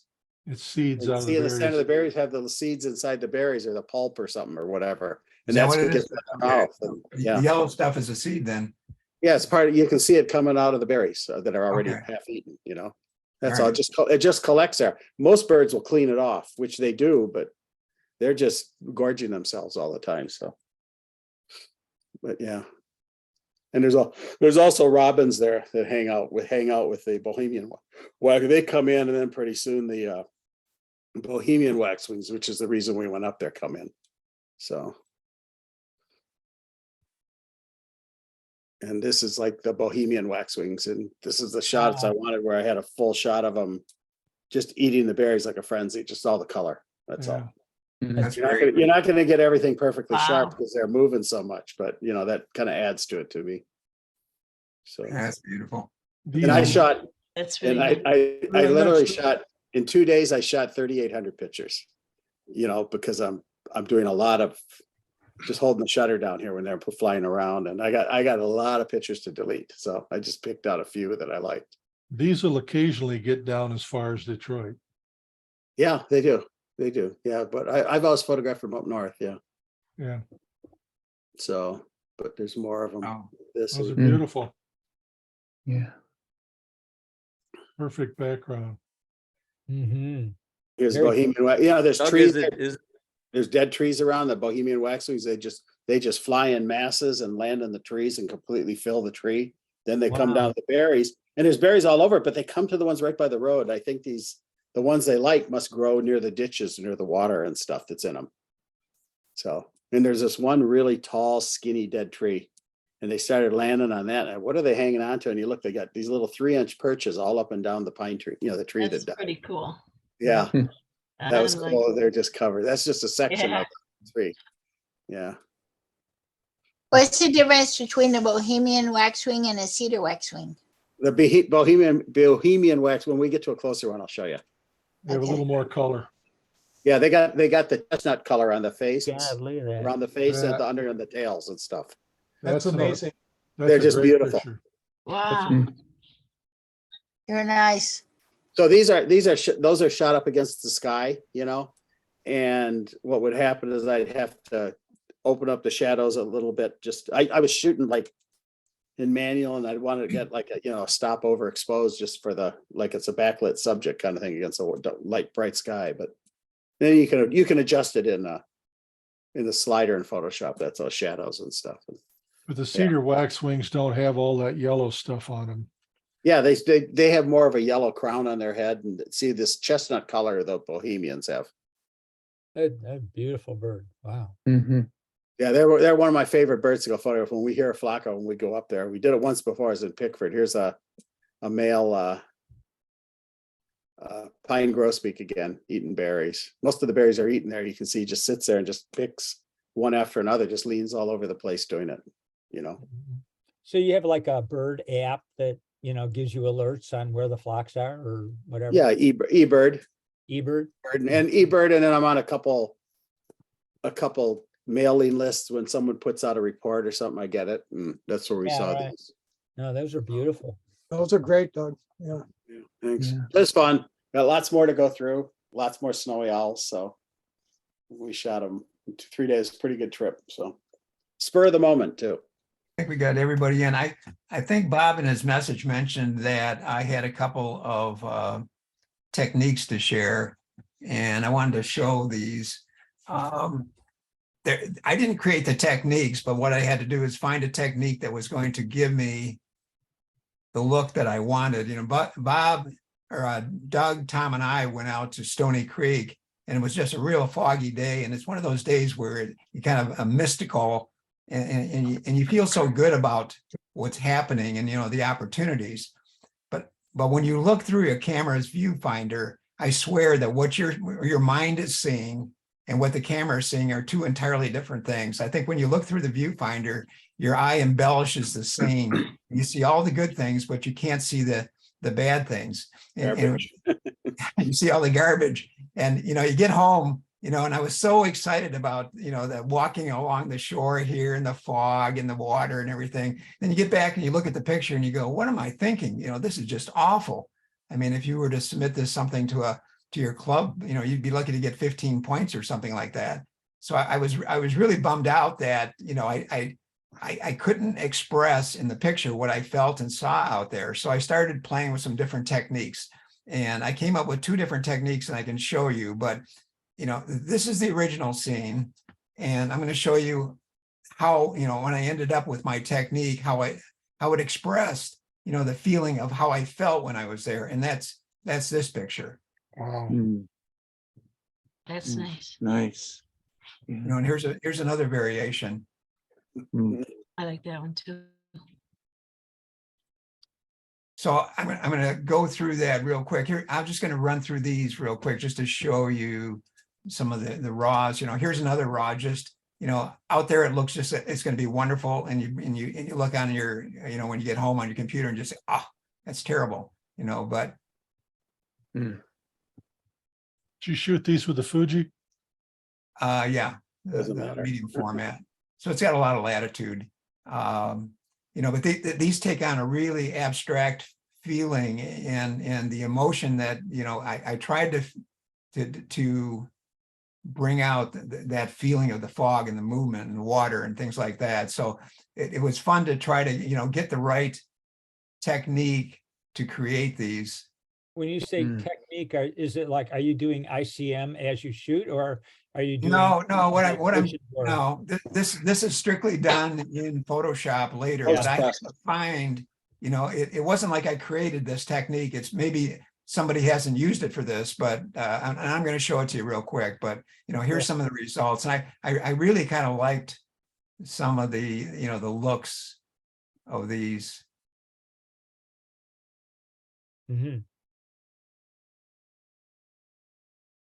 That's different, but here's another raw file. And I had in my mind that my idea, what I wanted, I knew I was going to crop this in like a panorama, 60, 24 by 65 format. But I really wanted to enhance that mystical look, and then this is what I ended up with. So I had to really kind of find two different techniques to make this happen. So I'll go through these real quick in Photoshop. I've been already imported these and show you. Let's start with this one. All right. So we're recording this. So if somebody wants to go back and take a look, you can do that. So what you need to do is create a second layer. If you haven't used layers, you may have to make sure that your layer mode is turned on. So you can do that by going up to window and making sure that layers are checked. And what I'm going to need is a copy of my background. So I'm going to go here and duplicate the layer. You can give it a different name if you want. And you can go into Photoshop's filter for blur, but it's really well, it's their radial blur is what I'm looking at.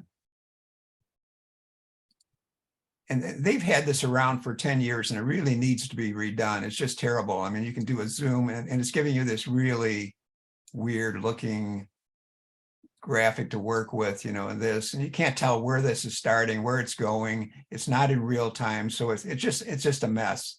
And I've done stuff with it and it does work, but not as well as going to Topaz Studio. And Topaz Studio does a lot of nice things. You know, Bob Hagopian, you use this for your painterly stuff. And there are just so many different options here. But one of the things that I discovered when I was looking for something to make this happen is that they have a filter. You can use looks or filters and go down to their motion blur filter and turn that on. And what it does is it initially sets the blur center in the center of the picture, but you can locate with a position tool where you want. And look what happens when I bring that point over to the horizon. And just even a little bit of movements gives you different looks. So if I bring it over there, then I can take the zoom intensity and take it to wherever I want with the intensity. But you can see the sky is going as well. But that's okay, because what we're going to do is take that, that's the top layer, that's the bottom layer, and I'm going to create a mask. And if you've never used mask before, if you're in your layers palette, just go down to the bottom where the rectangle and the circle, click that. And now we think of this as a white piece of paper that we're going to cut through to see what's underneath and reveal what's underneath. So I'm going to get a brush, a black paint brush, and I'm going to set the opacity at 100. You can go to less if you're going to work. Make sure your brush is selected as black, and I'll make my brush a little bit bigger. I want soft edges, and then I can just start, whoops, what did I do here?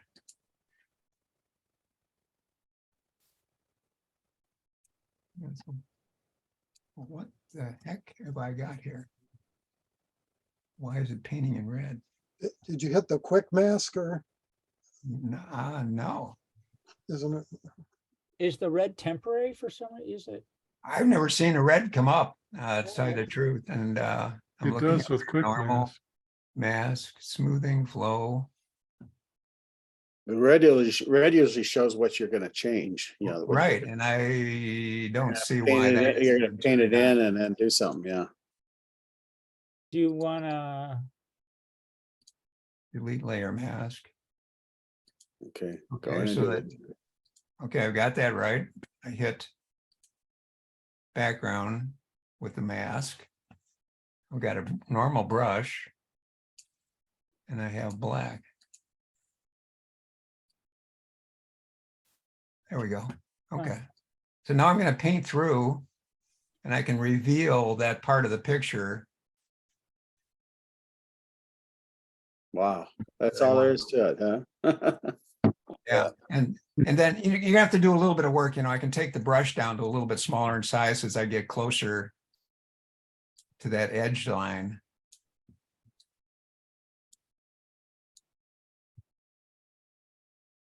And then I can just flatten the image.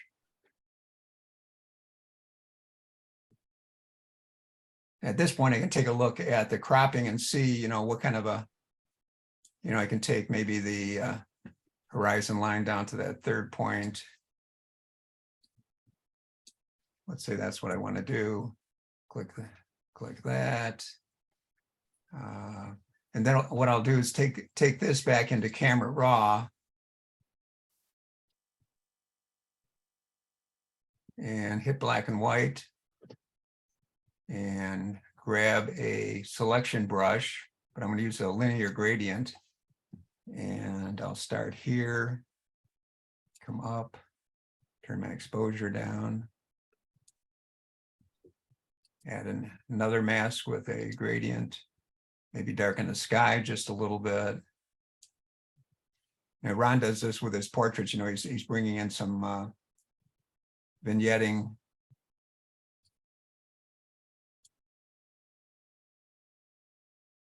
And you want to tilt this so it doesn't look real weird, you know, you get some shadowing. Hit that. You know, you can play around with your blacks, bring the whites up. You want to get some of that surf coming up, highlights, bring up a little dehaze. Okay, so we're getting to the point now where starting to look pretty good.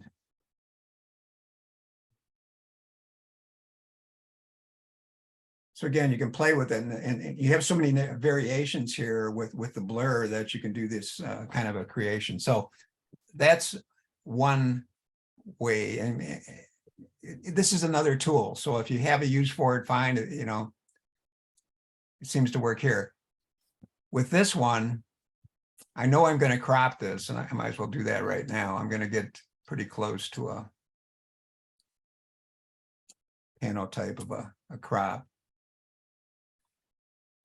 And I do have a nice soft background, but I want a little bit of a more of a mystical look. So what I'm going to do is duplicate this layer again.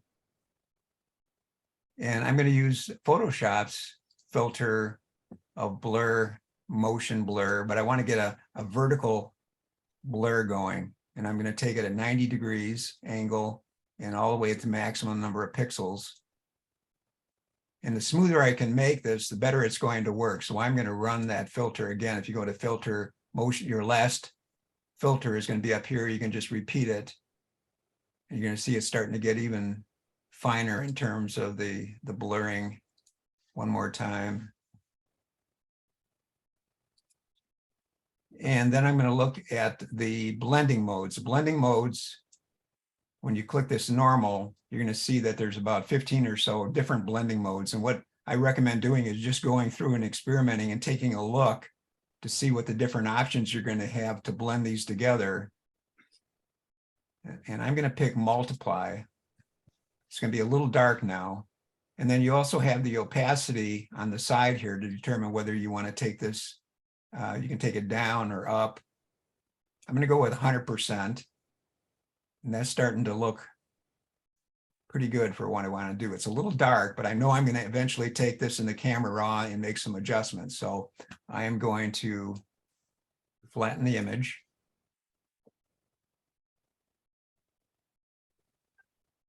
Go back into filter, Camera Raw. And if I decide, you know, this looks pretty good in color. I mean, the colors work pretty good. They're complementary. You can leave it that. What I'm going to probably do is just move that exposure up a little bit. And you can see how that background gets real dreamy because of that blur that we integrated into the picture. If we want to give it some more contrast, we can pump up the dehaze. The clarity and the dehaze, clarity works more on midtones, dehaze on the shadows and the highlights.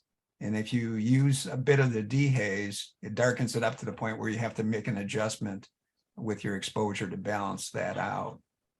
But this is really starting to look good. I love the way the greens pop out here. Originally, I had this as a black and white, but this one's turning out pretty nice.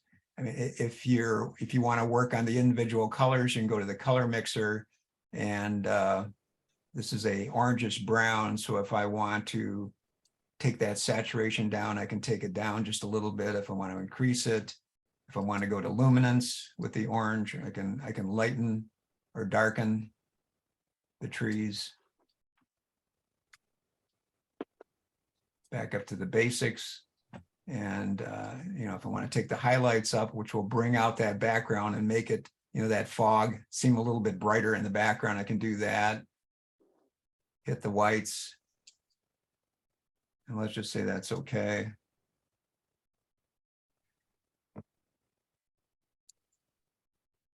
Get on screen. Looks good. So again, pretty simple techniques, but really how I came about using them is just trying to find a technique to solve the problem that I had, at least I thought I had, in terms of making these look the way I wanted them to look. So any questions about how I did it, or? Well, that was really good. Thank you for sharing those. Yeah, I like that. You bet. Nice, Gary. Really nice. You know, and if you like things like the, you know, this little green with all the details, you can go back into, you can see that there's a lot of detail in here. You can go back into Camera Raw, get an adjustment brush and paint in some clarity in these areas, darken them up a little bit. So there's still a lot of tweaking that you can do to get it right. But You know, back around Christmas time, we had a few days where it was just gale winds, and Maya and I were talking about, you just saw the snow just blowing, you know, low right across the ground. And we were just talking about how would you capture that in a photo? It'd be hard. And Motion blur. your beach photo, the way you did it, it makes me think of that the like that snow blowing across the ground look. Yeah. Mhm. yeah, I don't know if it actually replicates the, you know, I can tear this apart myself by saying, you know, if the water was coming in that much to blur it out, you'd have some wind. And if you had some wind, then, you know, this stuff wouldn't be as sharp and clean as it is, you know, but I don't think I want to go there. I just want to appreciate the thing, that the image that is being created. So That's So what Ron, perfect. Gary, what Ron's saying, he could do a layer like that on that snow. yeah, Put a absolutely. little bit of That'd be- motion in it to just Yeah. blur it a little bit more. Like that right there, it's got that look where it's not really even snowing. It's just that wind blowing right across the ground. It made it look sort of like that. Yeah. Yeah, and as really you cool. mentioned that, you know, for a snow scene, this would be a good application, because a lot of times, you know, you got dirty snow and footprints and things like that. So if you go in and you know, just clean it up like this. But this it covered up all that, all those sticks and things in the mud. Yeah, all that's footprints gone now, around so the ground, it's all gone.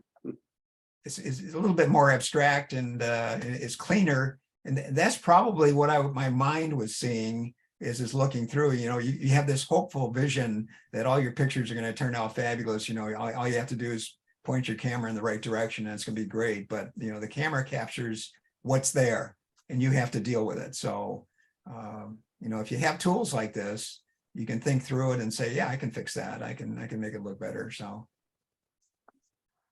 Yeah. okay. Yeah, Bob, thank you, Gary. You're welcome. I'll go back and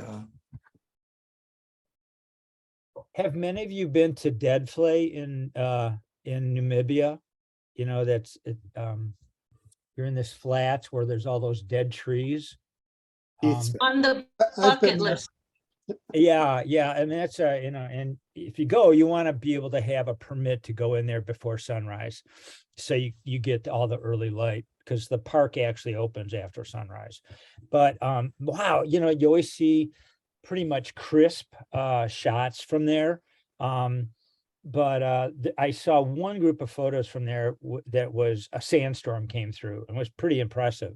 And, you know, using that, you know, the 2-layer technique of the, you know, blur and sharp, I got a feeling I'm going to go back to some of my sand dune shots. oh, Do a little good. playing. Good. Yeah, yeah. Yeah, I'd like to see some of those. You know, it's a simple technique, and when yeah. you think about it, there's a lot you can do with it. Yeah, it's really popular now, especially with that vertical blur with the trees. But, you know, all the time, I mean, I blend a blurred image and, you know, and mask through the sharpness here and there. Yeah. It's fun. Well, Keith does a lot of that but using the difference blending mode. Yeah. You know, Yeah, so, creating that mosaic look. Yeah. but it's interesting, you know, trying out some of the different blending modes and seeing what you can do with some of those. Yeah, I was overjoyed when Photoshop switched from where you had to like click on each one and check it. Now you can just scroll through. It Right. makes it a lot easier. Go shopping. Yeah, exactly. You can do window shopping. Haha. Okay, I don't know if you guys have noticed, but we have a new person with us tonight, Christy Southern. And I just wanted to get your feedback about this meeting. We typically will have people submit images. We had maybe more than normal tonight, but a lot of times Gary or others will go through and show techniques in Photoshop or Lightroom for how to edit images. So I don't know if you have any experience in either Photoshop or Lightroom, but we can get into some very basic stuff. And if you go back on the website, again, it's my YouTube channel, Bob Ratcliffe, and you'll find all of the old ones. And a lot of those early ones get into very rudimentary use of Photoshop and Lightroom. So there's a lot of techniques you can go back and look at. But does this look like something you're interested in? Yeah, this is exactly like, I'm pretty much a shoot it as it is. So I would love to figure out how to sharpen some of those techniques. So Oh, you bet. Well, thanks. We appreciate having you. We'll yeah, do- I'm excited. Welcome, Christy. And Christy, when I started this club, I knew nothing about Photoshop. They taught me it all. Yeah, So that's fine. I don't have any experience at all. It frustrates me. I've tried a couple and yeah, go back and watch the videos and I'll tell you, it'll really help you. Mhm. Yeah, Good. Photoshop's one of those things you start very, very simple and learn one thing at a time. And pretty Yeah. soon you know a lot of things. You'll never learn it all, except for Tom. Tom knows it all. I do have a question on that. Yeah. I tend to just open my images in Photoshop, from Lightroom, but there seems to be a lot of benefit. Do people routinely open their images as a smart object in Photoshop nowadays? I don't know do if it's routine, but it's certainly a good option if you're, I probably don't do it all the time, but I should because it gives you the option of going back and making changes when you need to. So there's an option. From in- what I understand, the big disadvantage of doing that, if you have a bunch of adjustment layers and then you go back and change something on the smart thing, all the layers get all messed up. Right, that's Oh, one of the really? problems. Yeah, Yeah. and that's the big disadvantage. They have a Yeah. cascading effect on each other. Yes, Yeah, Yeah. I keep everything in Lightroom and then go when needed from Lightroom to Photoshop. And I typically don't get into the smart. I probably should, but I just Yeah. never got used to doing Yeah, it that the way. smart Yeah. thing is that you can just, you can apply the more adjustments to the same filter, you don't have Yeah. to start over. Yeah, I do. Bob, why do you switch from Lightroom to Photoshop? I use Lightroom for the basic heavy lifting, and I use it also to control the catalog and all my images. So it becomes my digital asset management tool. So I can find, I have close to 1 million images in one catalog. Yeah. Now, that's another story that no one should ever have that many, but I'm just too damn lazy to get them all edited out. But I find it works really, really well. I go into Photoshop when I need the Photoshop's tools. But Lightroom's been getting very rich in the last year or two in the tools. They've been moving a lot of things from Photoshop into Lightroom. Yeah. So for most folks, I would say Lightroom might be a little easier to deal with, and you can get 90% of what you need done in Lightroom. Ron, I think you use Lightroom pretty heavily. Yeah, I start and end with Lightroom. So it's exactly what you said, Bob. I mean, now stuff that like I said, I'll start in Lightroom, I'll do everything I can do. And then if you need like really, really, touchy stuff that maybe Photoshop is better in, I'll go there. Or if I have to remove something, you know, with masking or whatever, I go there. But I always go back to Lightroom, and then I'll go to Topaz. And Yep. everything goes back in and out of Lightroom for me. But I'm just better at Lightroom. That's the only excuse. I mean, otherwise I'd probably be in Photoshop. And I think for beginners, Lightroom is a little easier to get started. Also, I do all of my printing from Lightroom. I find it to be significantly more rich than out of Photoshop. Like all of my black and white stuff, because if you're doing like an exhibit thing or a book, you know, you want them all to have sort of a consistency, you know, if they're, because when somebody looks at one, usually maybe they'll buy 3 of them because they look nice together. So setting up like my presets are all in Lightroom. So even when I import the photos, I can have it apply those presets, and then I know they're consistent. And so I just do it that way, but I'm sure you could just as easily do that in Photoshop. Now, one thing, Christy, I don't know if you are aware of Photoshop's different packages, but they have a basic photographer package that's $9.95 a month, and it includes both Lightroom and Photoshop and Bridge, which is everything you'll ever need. I had it for a while, but yeah, trying to learn it on my own, that's where I got frustrated with it. So Yeah, and there's a ton of YouTube videos, but yeah, and if you have questions, ask us.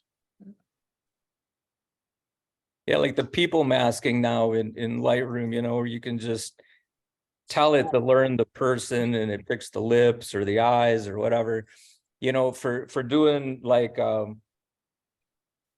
for social media kind of stuff, or like digital competitions, it's fine, you know, where you can go in obviously and you can tweak it, but you know, I mean, the mask, it's not going to be as good necessarily if you just kind of drew it in yourself, but it's fast, you know, so Yep. if you're trying to get through a ton of photos quick, it's quick way of doing it. No kidding. Hey, real quick, I wanted to show you guys something. If you don't already know this, Ann earlier mentioned filters. So I went downstairs and grabbed this. Lens Baby sells these. And what it is, or Prisms, what it is you buy this ring to fit onto whatever lens it is that you use. And then it comes with all these little attachment arms and stuff, okay? And they're all magnetic.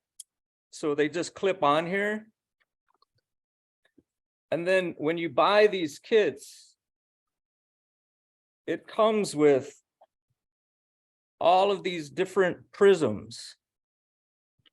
Yeah, I've seen that. The Omni system. Is that the Omni system they call it? Yeah, Omni system, right. And then again, it's magnetic. So it just clips on here. And then when you're shooting, you know, you can just move these things anywhere you want. So you're not trying to hold a prism. Yeah, that's a neat idea, isn't it? So do you just get that with a large ring and then just ring them up to fit your lenses? Oh, you probably could. I just bought it for that 28-300, and it fits my 70-200 as well. And you know, for me, it's just a gadget. But if like if I go out to Kensington or something and I'm just screwing around, taking photos of birds, or, you know, they've got those wood walkways and stuff over there. Sometimes I'll sit there and you got nice light coming through the trees, and you can set that prism up just right that makes a rainbow, you know, through the shot, and just gives it something different, a different look. But sure. Yeah, I think that's what I was really trying to you do. said prism earlier. It made me think to just show you Yeah, guys. I was trying to just introduce some kind of like flair and color into what It's so funny. People want to put in flares, and for years we've been trying not to have them. all the lens coatings. Yeah, I know. I just know what museums can be like, and I just Oh yeah. trying to do something else. If you wouldn't mind, I'm sorry, Ann, go ahead. No, go ahead. So just a quick question before we go. I'm going to Cancun next month in about 3 weeks. And I currently have a Me Photo Road Tripper tripod. It's about 4.5 pounds. I was looking for something lighter that was carbon fiber. Does anyone have any suggestions? I don't mind spending the money, but I mean, so my gear I would take would be the A3 camera, and my main lens that I would use is it's a Sigma 24-70. So the lens is about 3 pounds, and then the camera itself, I'm guessing about 6 pounds total. Well, Doug's probably the expert in travel stuff, but for travel, I use the Me Photo carbon fiber, the That's the small one I one. have too. That's the one I And- have too, yeah. Yeah, and that works pretty good. You have to be a little careful if you got heavy glass on it. Barring that, I move clear up to the big monstrous, really right stuff graphic. You know, The little, big I have tall- I have the second size up of the Me Photo in carbon fiber, but I still think it's too light for my equipment. And That's, yeah, you have to be careful I with always it, want to have a handle on the tripod because it just doesn't seem steady. Okay. but you can get away with it. I'd use a big full-size one if I was going anywhere, so. Yeah, well, my favorite tripod is a 1970s Manfrotto tripod that weighs a ton, and I love it. It's stable no matter what. But I obviously can't take that on the airplane. Yeah, But, that's the problem. Tell you what, if you have something like the Me Photo and you think it's a little light, one trick is under the center, there's usually a hook. Right. Hang your camera bag off of it and let it just barely touch the ground, and that'll stabilize the hell out of it.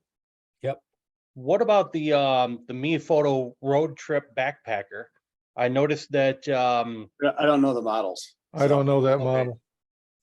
okay, Mine's at least 5 or 6 years old. yeah.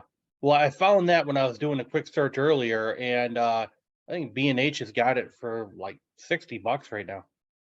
Oh, wow. That Yeah. seems that's probably pretty small.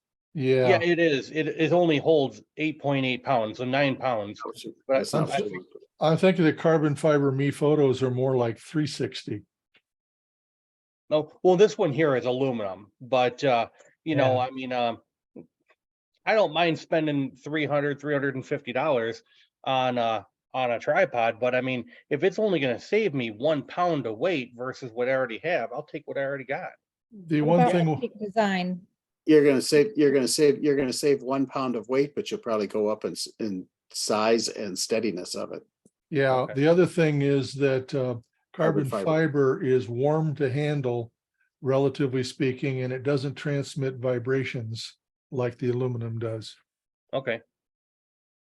What about the Peak Design? That's the one that's kind of, I mean, I don't have it, but I've heard good things about it. It's pretty compact. Yeah, And there are so many of them out there anymore, and there's a lot of lower cost brands, you know, like the Benrose, and there's 3 or 4 others out there that give you some good value for the money. I like the Peak Design one, but I mean, those are approaching $500 and something for what I was looking for, and it's just a bit too much. Yeah, You know, we probably have half a dozen of them sitting around here, and the one I always go to is the Benro. Benro, okay. Yeah, it's, you know, it's not super expensive, but you know, the thing that I like about the one that I have is that it's got the attachment so that you can take the top piece of the tripod and stick it out sideways.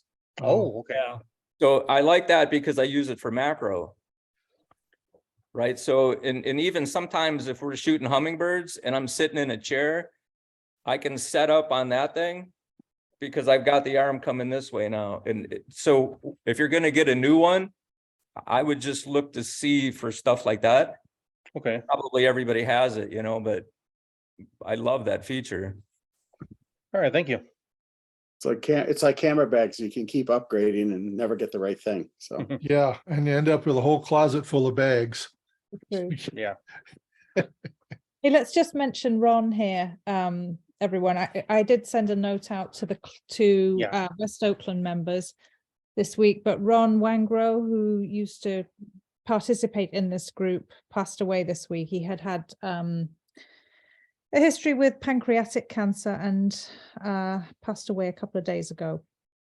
So I did talk to his wife, Julie, and she said that the Wednesday night group was his favorite group, more so than the club nights and everything. So yeah, just, you know, Yeah, we're gonna miss Poor him. guy. not Yeah. to Ron. Yeah, Ron was a good guy. he was. Yeah, and I think his last cancer was this 4th round. Really? Yeah, Oh, he'd had a bunch of previous. poor guy.